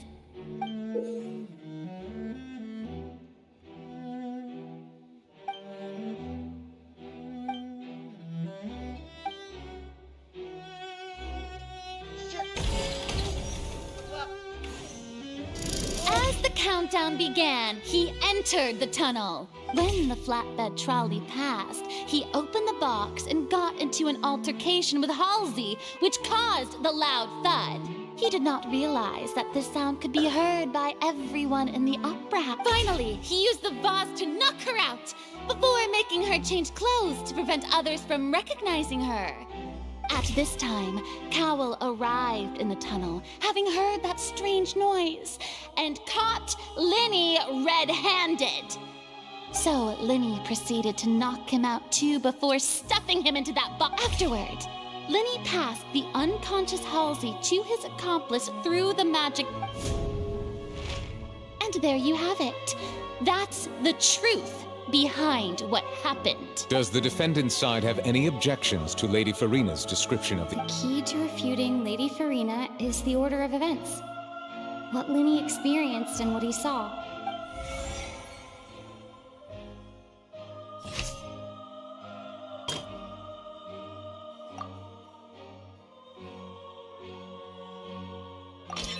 According to Linney, he left via the vent after entering the tunnel. He couldn't have had that altercation with Halsey.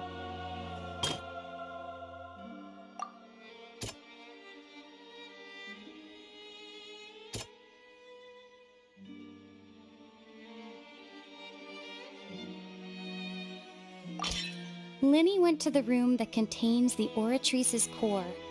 This is the actual truth.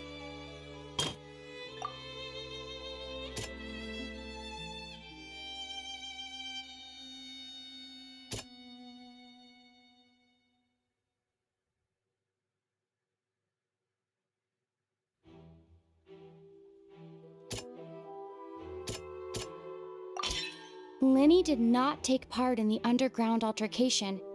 He only witnessed traces of the aftermath.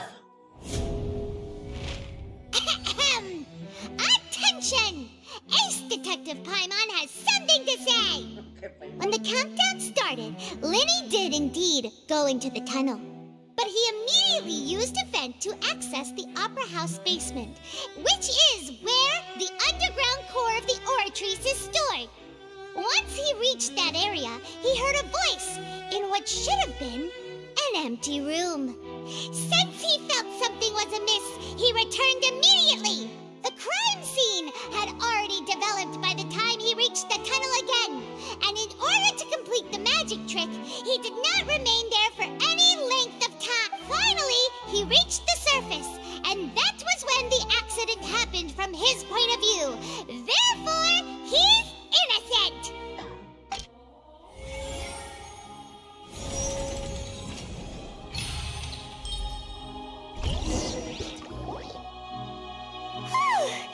Paimon did it!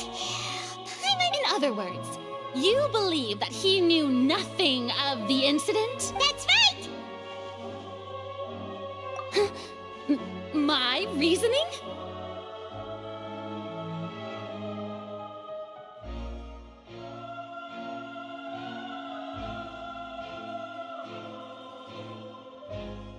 If that's the case, then if Cowell hadn't entered the tunnel, who was the entire setup meant to kill?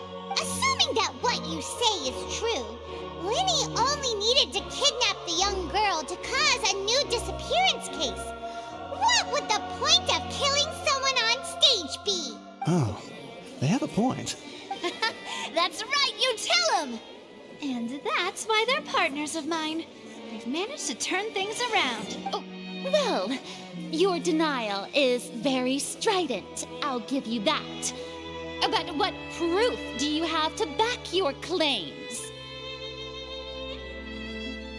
Of course I do. If he had been in the magic box the whole time, how could he have not heard that sound? Why do you ask? You're saying that he wasn't?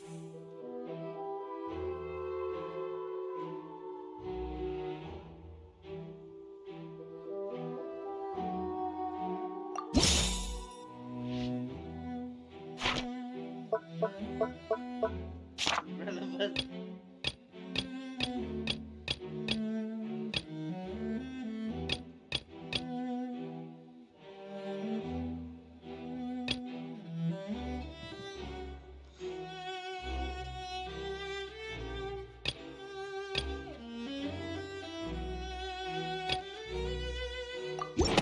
That's right!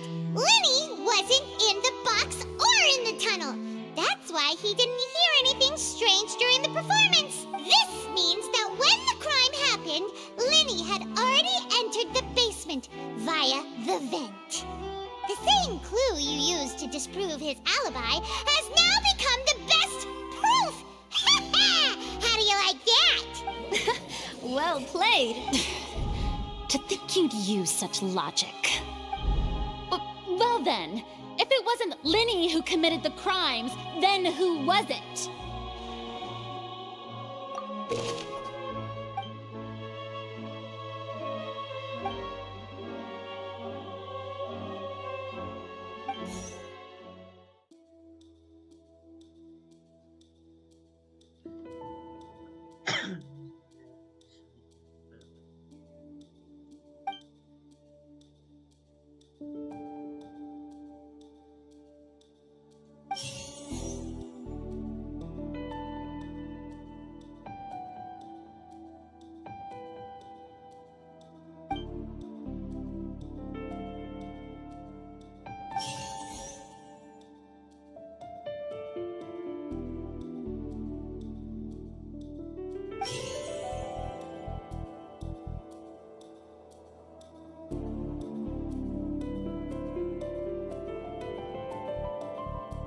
Could there have been a third person involved?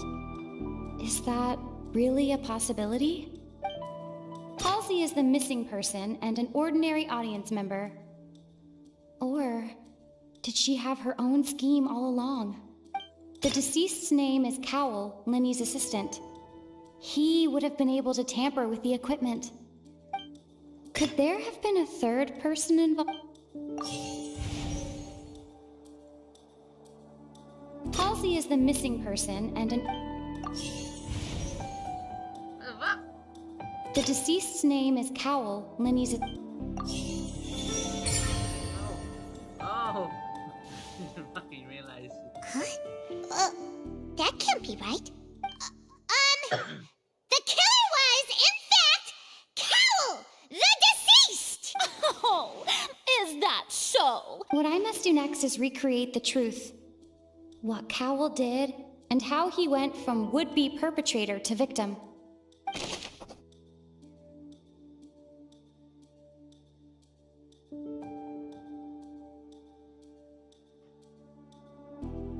The deceased's name is Cowell, Linny's assistant.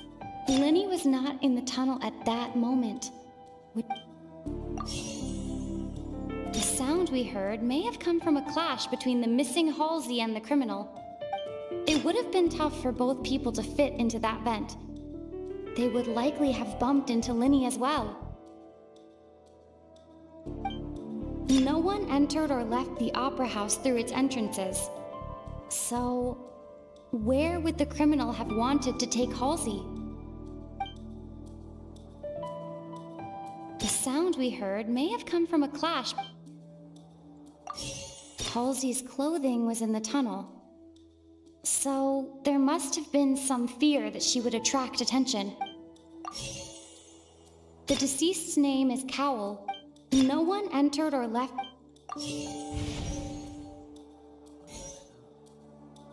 The deceased's name is Cowell.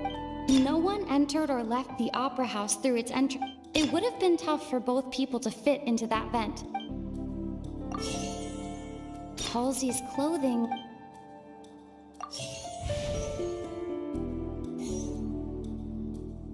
The deceased's name is... It would have been tough for both...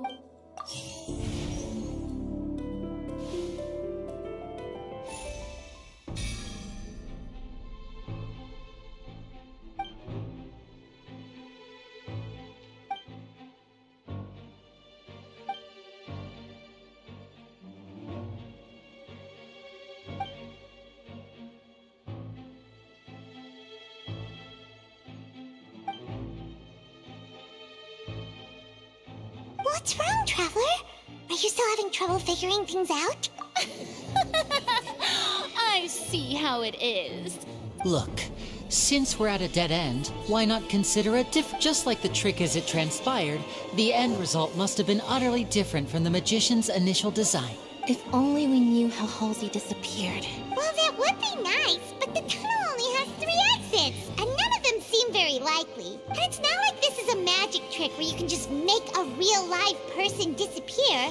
You know, like you did from that water tank, Lynette.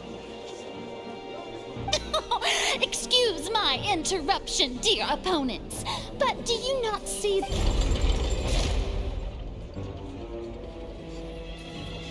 If the defense is unable to make further effective arguments, we will move on to the next stage of the trial.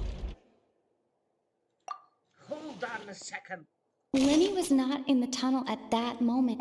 The sound we heard may have come from a clash between... The deceased's name is Cowell. The vase was not broken by chance. It...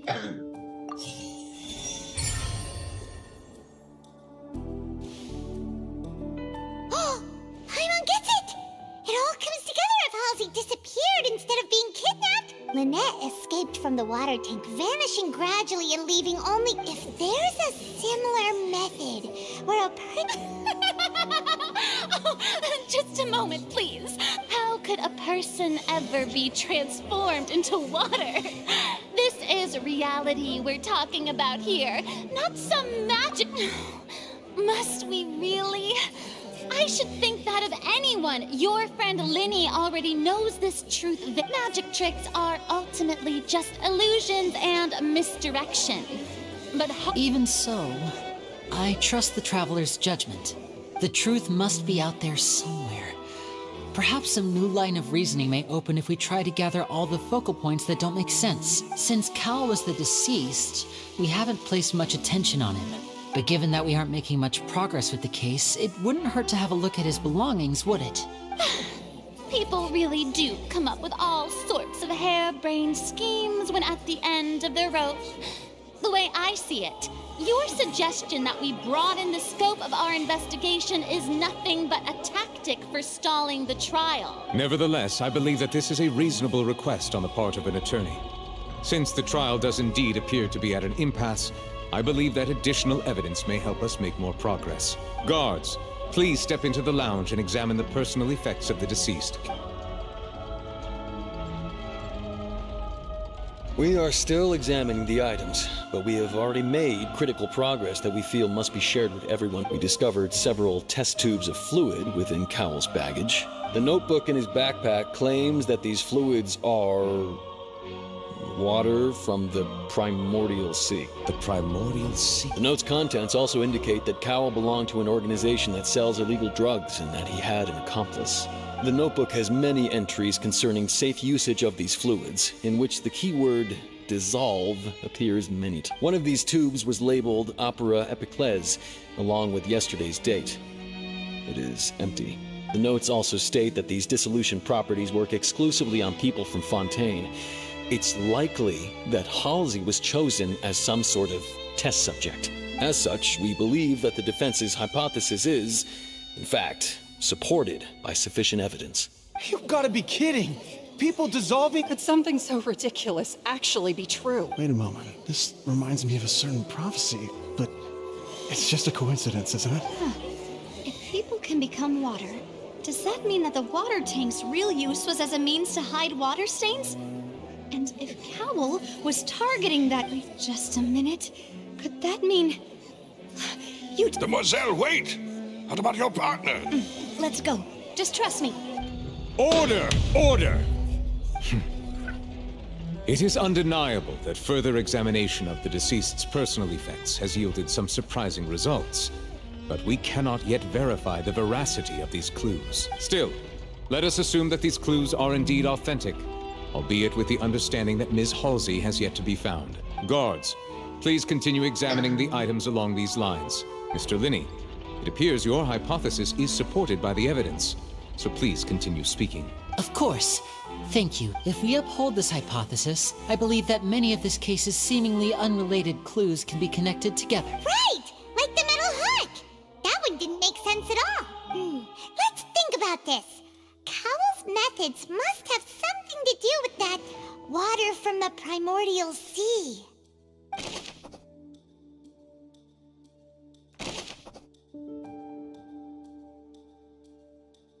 The deceased's name is Now it seems like the hook rope.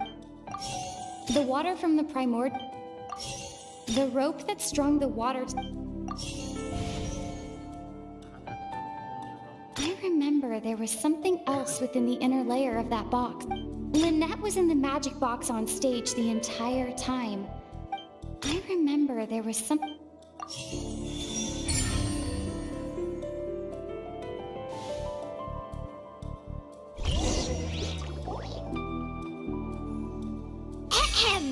It's Ace Detective Paimon's time to shine again! In the original plan, Cowell would tamper with the water tank rope and the number selector securing his target. When the magic box containing Halsey was lowered, the metal hook would retract gradually and pierce the balloon at the top of the box. When the balloon attached to the box popped, the water from the primordial seed inside it would pour down and dissolve Halsey. Afterward, Cowell would enter the tunnel and break the flower vase to conceal the water inside the tunnel, with the remaining evidence being covered up by the water tank on stage. But he encountered something unexpected in the tunnel and wound up being fatally hit by the same water tank he meant to use to cover his tracks. Huh. That does make sense. That actually links together a lot of the more confusing pieces of evidence. Oh dear, what do I do? Even I think they sound convincing now. Have I falsely accused an innocent person? What a humiliation. Now, it seems like the only point of contention remaining is the exact circumstances that led to Cal's death. His notes mentioned he had an accomplice who could be related to the situation. On that note, the guards have just contacted me indicating that they uncovered I shall now invite him on stage to share it with us. Thank you, Your Honor. We were just inspecting the luggage of the other people involved, and we found an identical sample of the water from the primordial sea among Linny's personal effects. What? That can't be. Does this not, my dear citizen? Are you fucking... Linny did not need to take part in the dissolution of the young woman, having made modifications to the props beforehand. His accomplice, Cowell, then caused Halsey to vanish using the water from the But upon his return, in cruel avarice, Linny ultimately, he knocked Cowell out, and the two... Now, as much as I regret having come to such a viciously straightforward conclusion... Am I right? We've used up all the evidence we collected. There's no way. Is this the end? Oh no! Paimon can't think of any. Seems using the water as new evidence was too good a move. I think we've all seen enough now, and I believe this is indeed. Now then, my good, noble... Excuse me, everyone, but I'm... Miss, I must ask you not to shout and to respect. Oh, come on. Don't be hasty. I have a good reason for interrupting, you know. Now, would anyone here like to take a little break from all this debate and see a little magic? I'll show you an amazing trick. One that can bring a young woman who has disappeared back in the flesh, right before your very eyes. Please, do the honors, Mr. Linny, if you would be so kind. What in the world is she? No offense, miss, but miracles like that are beyond my scope as a magician. Come on now, don't be silly. Magic is all about misdirection, isn't it? It often conceals the truth while presenting a fascinating... But once everyone believes the illusion, can't magic reveal the truth to them? And wouldn't such a trick be the most marvelous finale to... Come on, Linny and Lynette. Give it another go, but as the magic makers and stars of the show, I think I should leave the final I understand.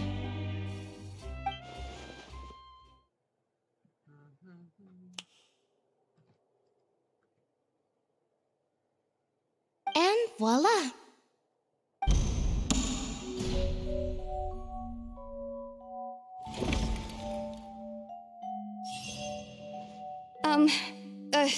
Sorry for the interruption.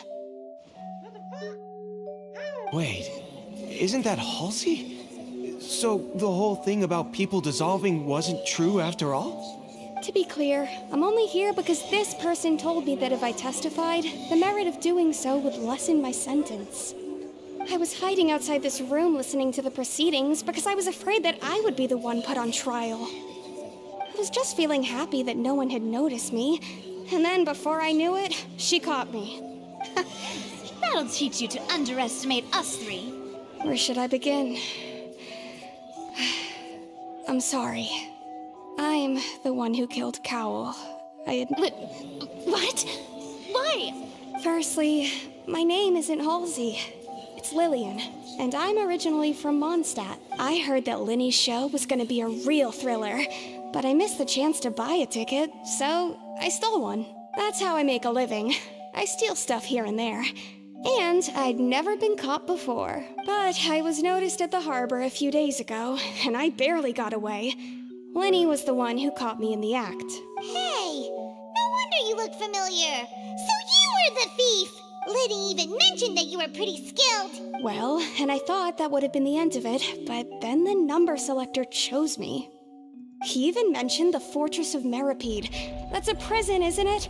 So you can imagine how shocked I was. I thought he was on to me for sure.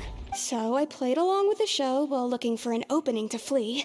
But then I got water poured on me for no reason, and then someone jumped into the tunnel to nab me. I wasn't going to take that lying down, so I knocked him out and stuffed him into the box. There was nowhere to run from there, though, so I had to change my clothes and hide in a box containing performance costumes. I slipped out after the first guard arrived at the scene and continued hiding inside the opera house. Can a person even hide in there?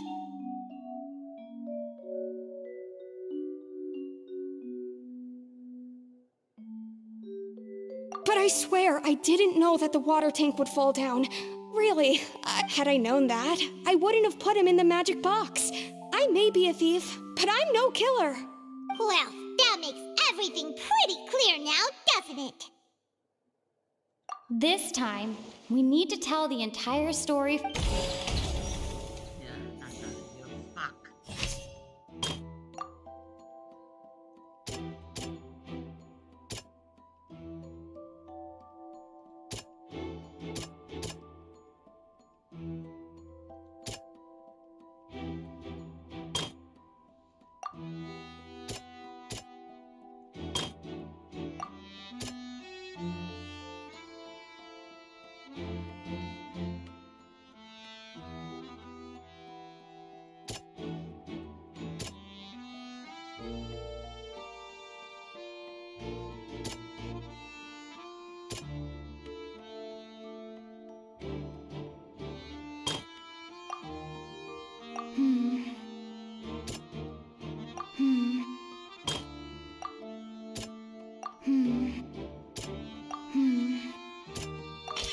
The strange sound.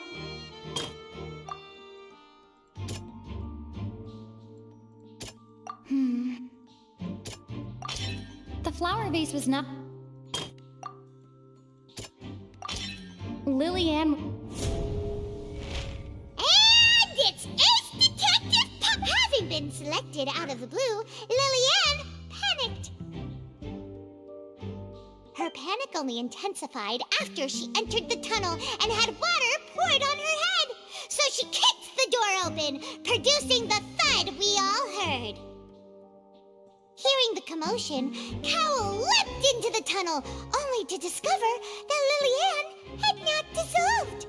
He did not know that Lillian was not from Fontaine, but was a thief who made her way in by stealing mistakenly believing that the water from the primordial sea needed time to take effect. He tried to force Lillian back into the box. The two broke the flower vase during the struggle, but Lillian came out on top, knocking Cowell out, and with no way of escaping, she changed her clothes and hid in the costume.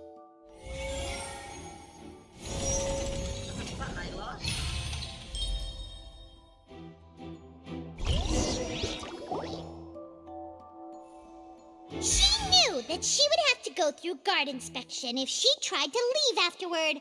So, she has been trapped in the opera house these last 2 days. She had already become desperately hungry by the time we were chatting over macarons. So, she swiped 2 of them right under our noses.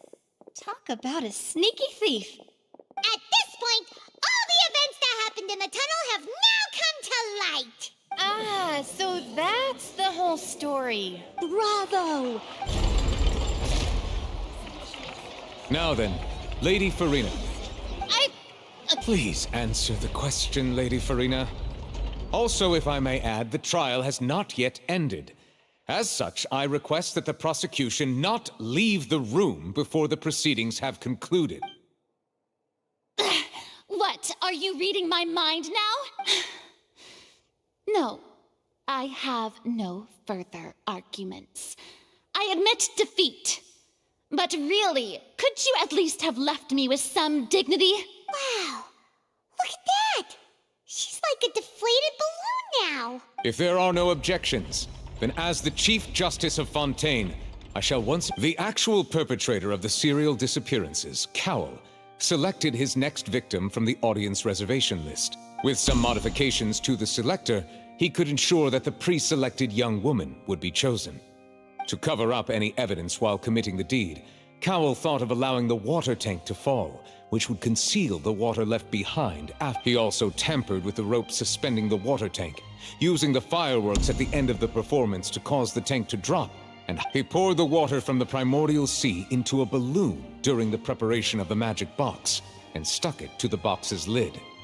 Finally, he passed the prepared hook on a rope through the gap in the magic box's door when bringing the young woman to said box. When the magic trick officially began, the box containing the woman was lowered into the tunnel, tightening the hook rope and bursting the balloon containing the water. If all had gone to plan, the young woman would be dissolved at this time. However, Lillian was not from Fontaine, and thus fled the box with a loud noise. Realizing that there was trouble, Cowell entered the tunnel and met Lillian. Thinking that the waters had not yet taken effect, he decided to proceed. However, his opponent was more capable than he thought, and he was overcome, knocked unconscious, and placed into Lillian, according to her own statements, then changed clothes and hid until the performance ended, before hiding in other parts of the opera. As for Linny, he was in the underground structures within the opera house, and was thus ignorant of these happenings. From this reconstruction of events, we can conclude that Linny, the accused, is in fact innocent. While there is much in Linny and Lillian's conduct, this case, at least, can be handed over to the Oratrice to make the final decision.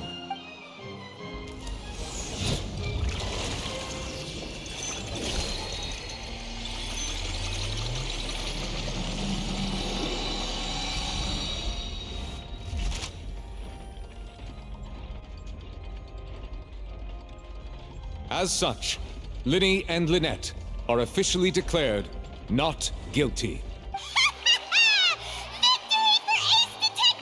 Great work, partner. Thank you all. Thank you so much. Next, I think we deserve an explanation, Guard Vaughn. How did you find the water from the primordial sea in Linny's baggage? Right! Your discovery caused me to make a serious mistake, you know. Or was that not a discovery, but false evidence that you— I suspect that the accomplice mentioned in Cowell's notes was not Linny, but you, yes? I'm sure you know what you must do to lessen your sentence. Speak quickly! Unless you want to earn yourself a one-way ticket to Coupon Town. I was just following orders. We were supposed to place blame for the serial disappearances onto Linny, and thus cause suspicion to fall on the Fatui. The higher-ups said this was the best opportunity to do so. And now that your plan has fallen through, and the secrets of the water have been revealed, you have become a liability to said higher-ups, yes? Therefore, you would be wise to tell everything you know, and seek the Yes! I'll tell you, our boss discovered that the water can cause people to dissolve. It can also be made into a potion, which, when extremely diluted, can cause people to experience unforgettable exhilaration. We've been in this business for a while now, and have made decent more off it. The disappearances were also the boss's idea. I mean, this is the boss we're talking about.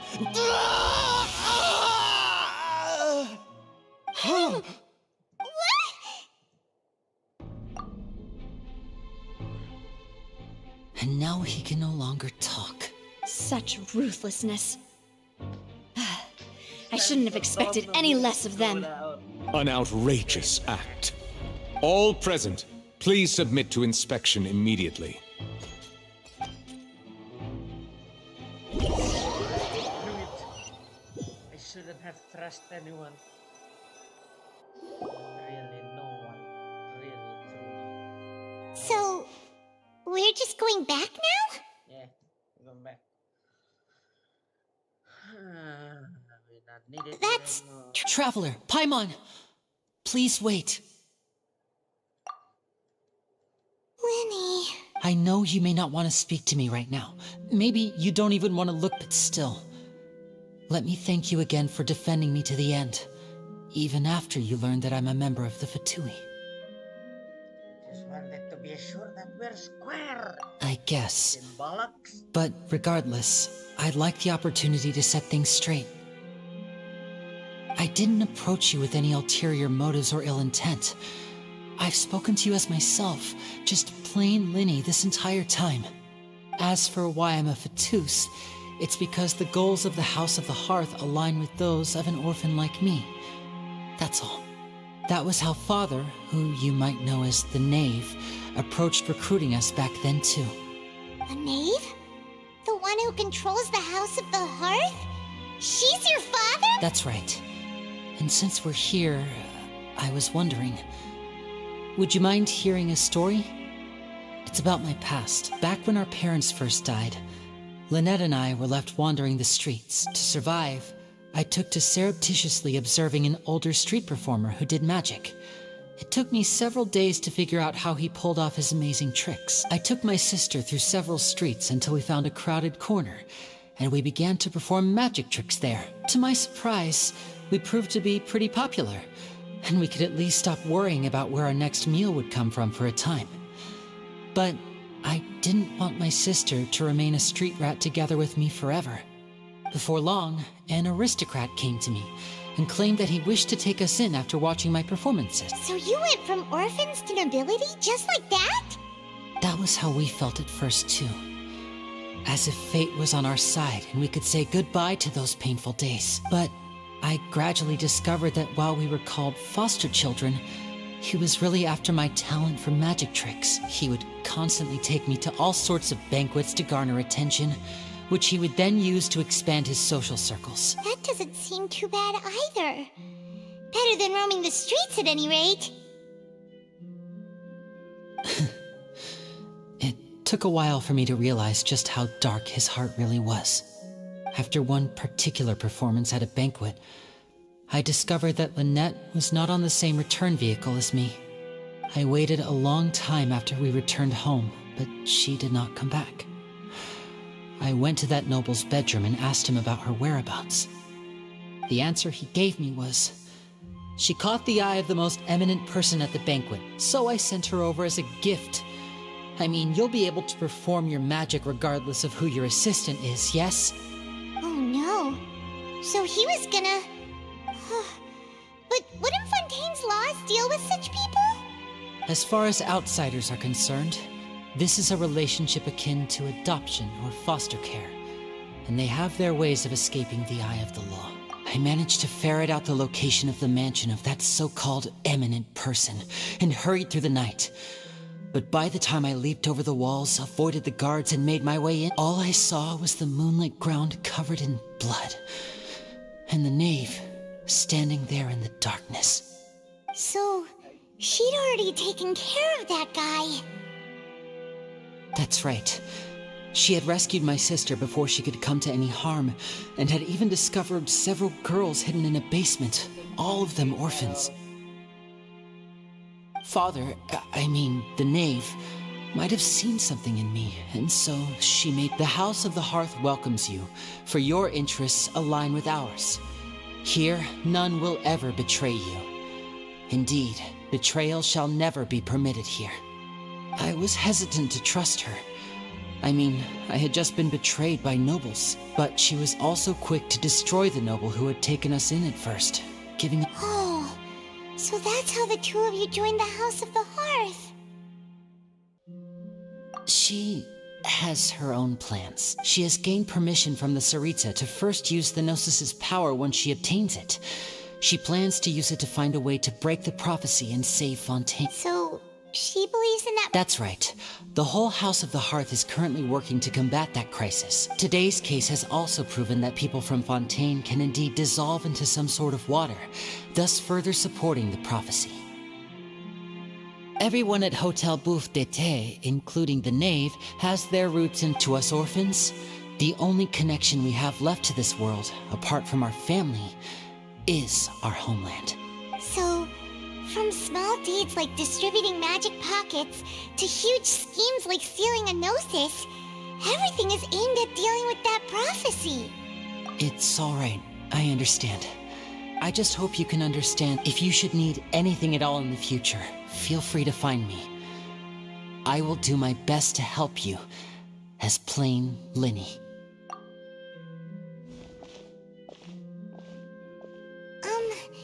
Bye, Linny!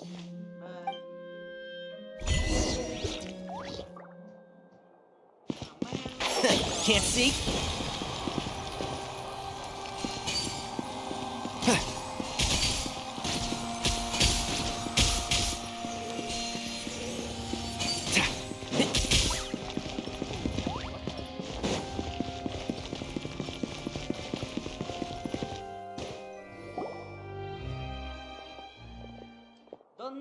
Don Navia. Hey there. How are you, What was with the disappearing act you pulled right as the trial ended? Were you looking for us, Navia? Of course. Well, this whole thing isn't exactly over, is it? I do feel that we're getting closer to solving the serial disappearances case, though. Don't you think so, too?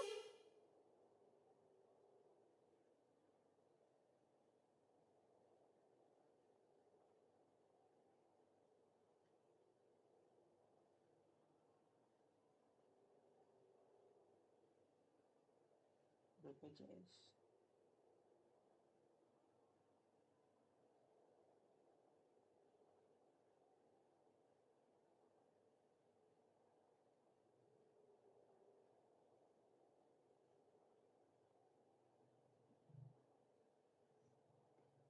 I'm Huh? sorry, Navia. What's wrong, my dear partner?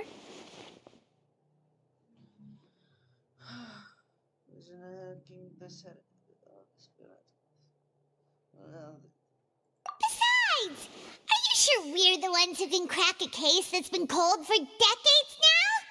And given that there's new evidence from the trial, there should be a trail of breadcrumbs for the Hydro Archon's people to follow now, right? Ah. I see. Well, I won't lie. I'm a little shocked to hear that from you. But I suppose you are just travelers who have only arrived in Fontaine after all. Sorry. I might have been too presumptuous. Don't say that, Navia. Ah, and we were having so much fun investigating with you, too. It was like having new waters flowing into a stagnant mire, causing new hope to spring forth, and the reflection in the murk to become clearer. Well, sorry about that. I'm a bit prone to nostalgia. Don't mind me. Wait, shall we have a farewell meal? You know, to commemorate our time as partners? Huh? Do we really need to get that formal? Well, guess you really did treat us as partners, huh? Well, I'd just like to have a proper ending to every important memory. That way there are no regrets later. Anyway, it would just be a meal, so it shouldn't take up too much of your time.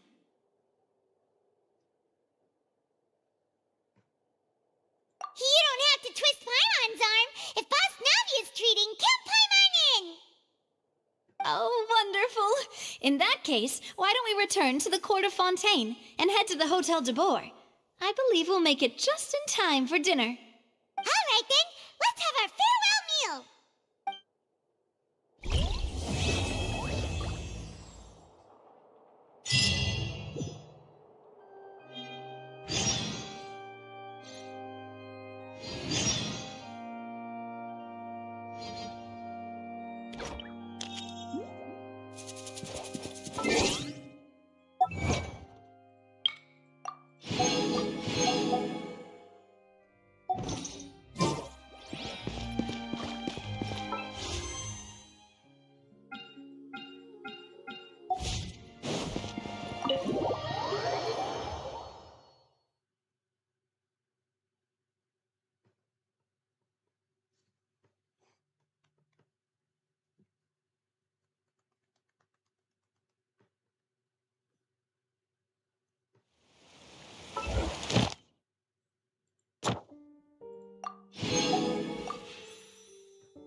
Arcana killer.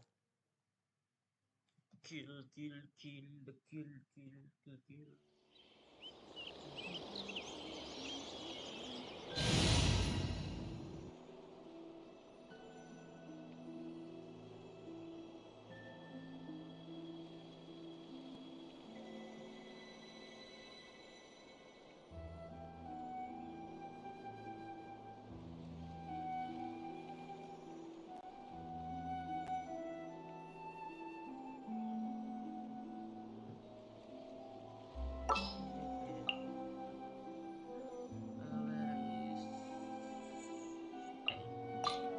stay close and you...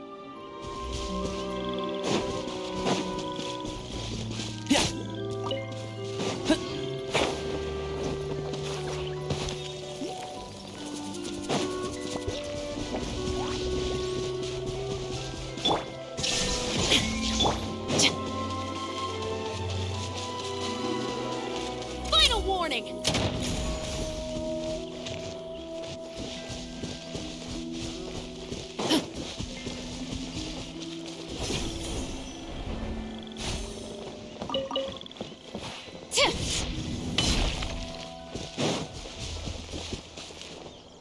Illusion shattered!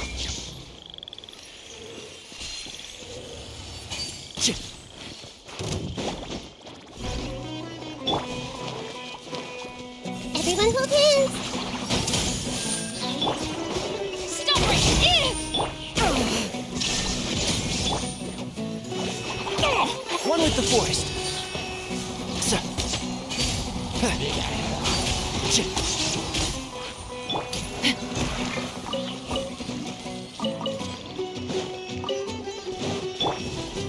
And shroud. Yes.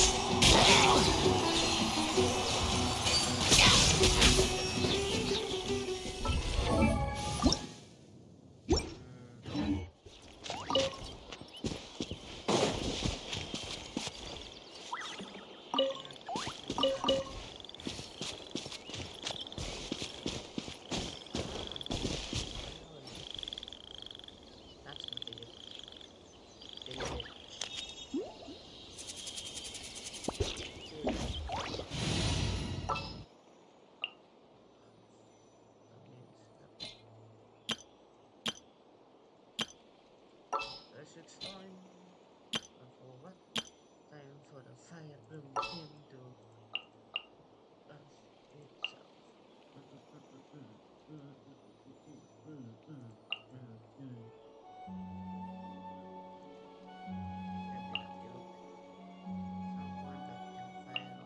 Ta-da!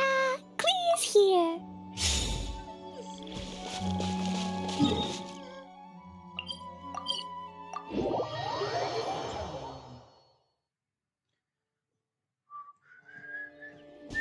There is no escape!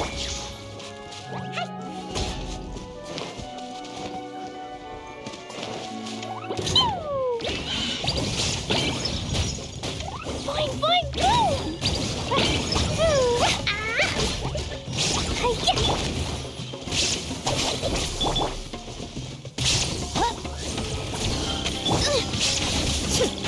Shine down!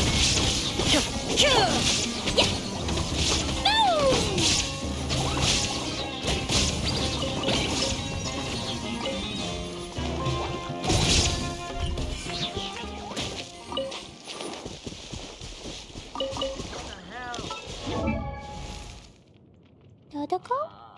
Dodoko!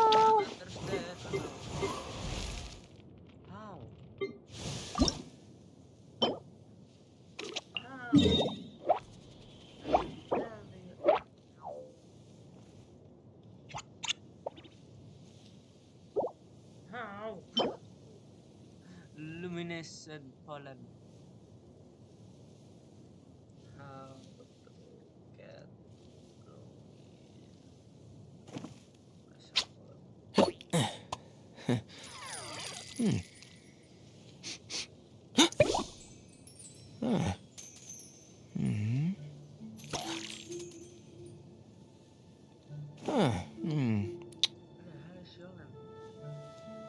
Oh!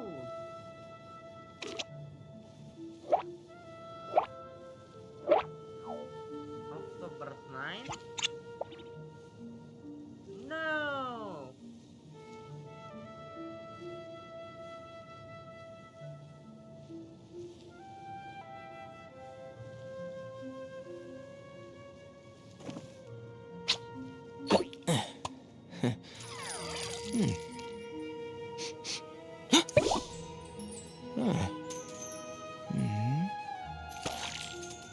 What's happening?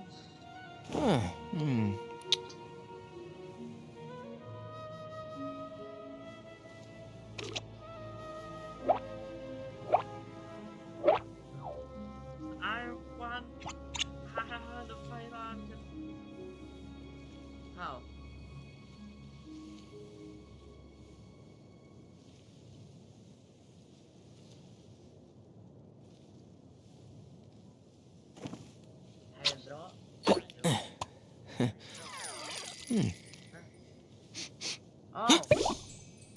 Huh. That's how. Girl, today I found a really weird looking. I don't have an hydro though. A good hydro. Not that I need one, but you know the drill, and so do I. I'm gonna have to kick you out of the hole. Oh, oh, oh. Another way, but I'm thinking of any other guy. I just wanna tell you how I feel. Make it understand that I'm gonna give you up. Never gonna let you down. Need to end a few enemies? No one asked.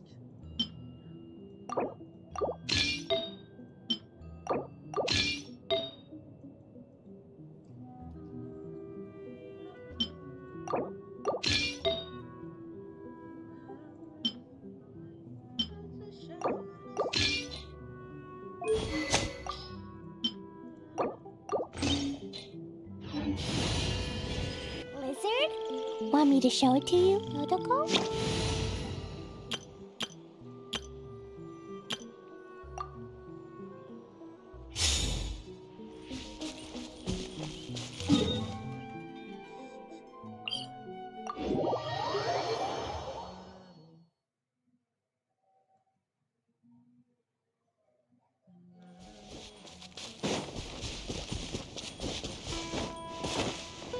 Next on the agenda.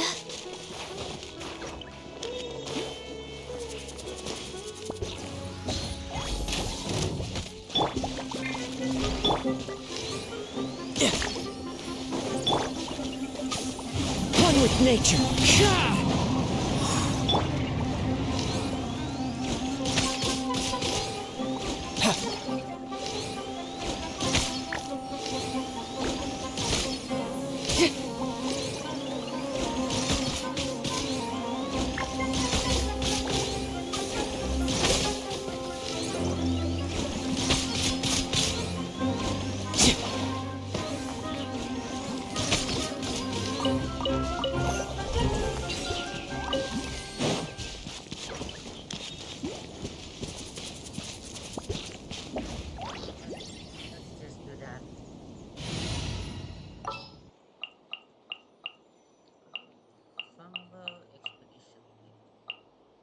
Give me a moment to compose myself.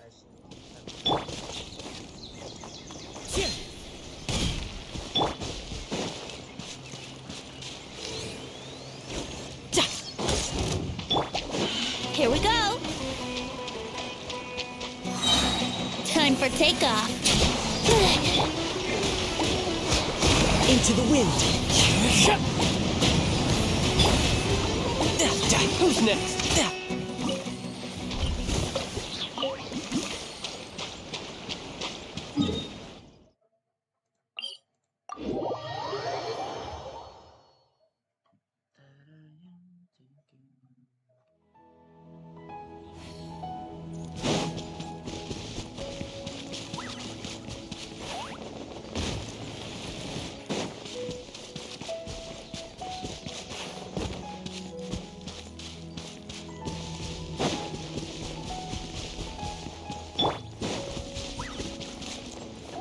Let's play. The wind knows me. Brace yourselves. You're mine. Yeah, yeah, yeah.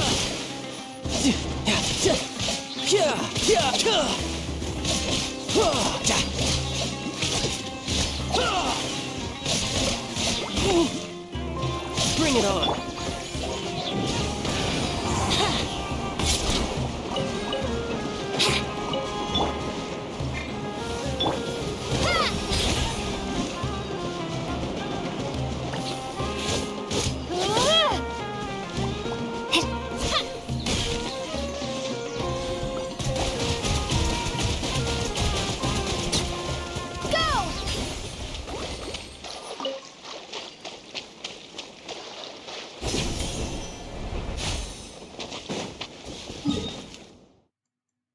udah.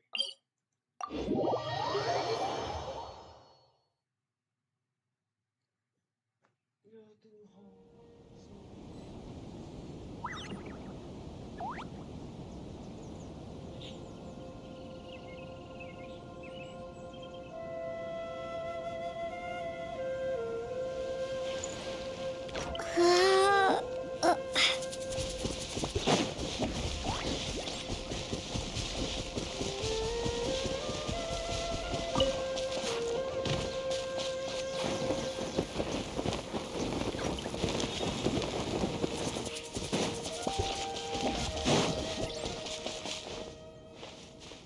Oke guys, udahan dulu ya.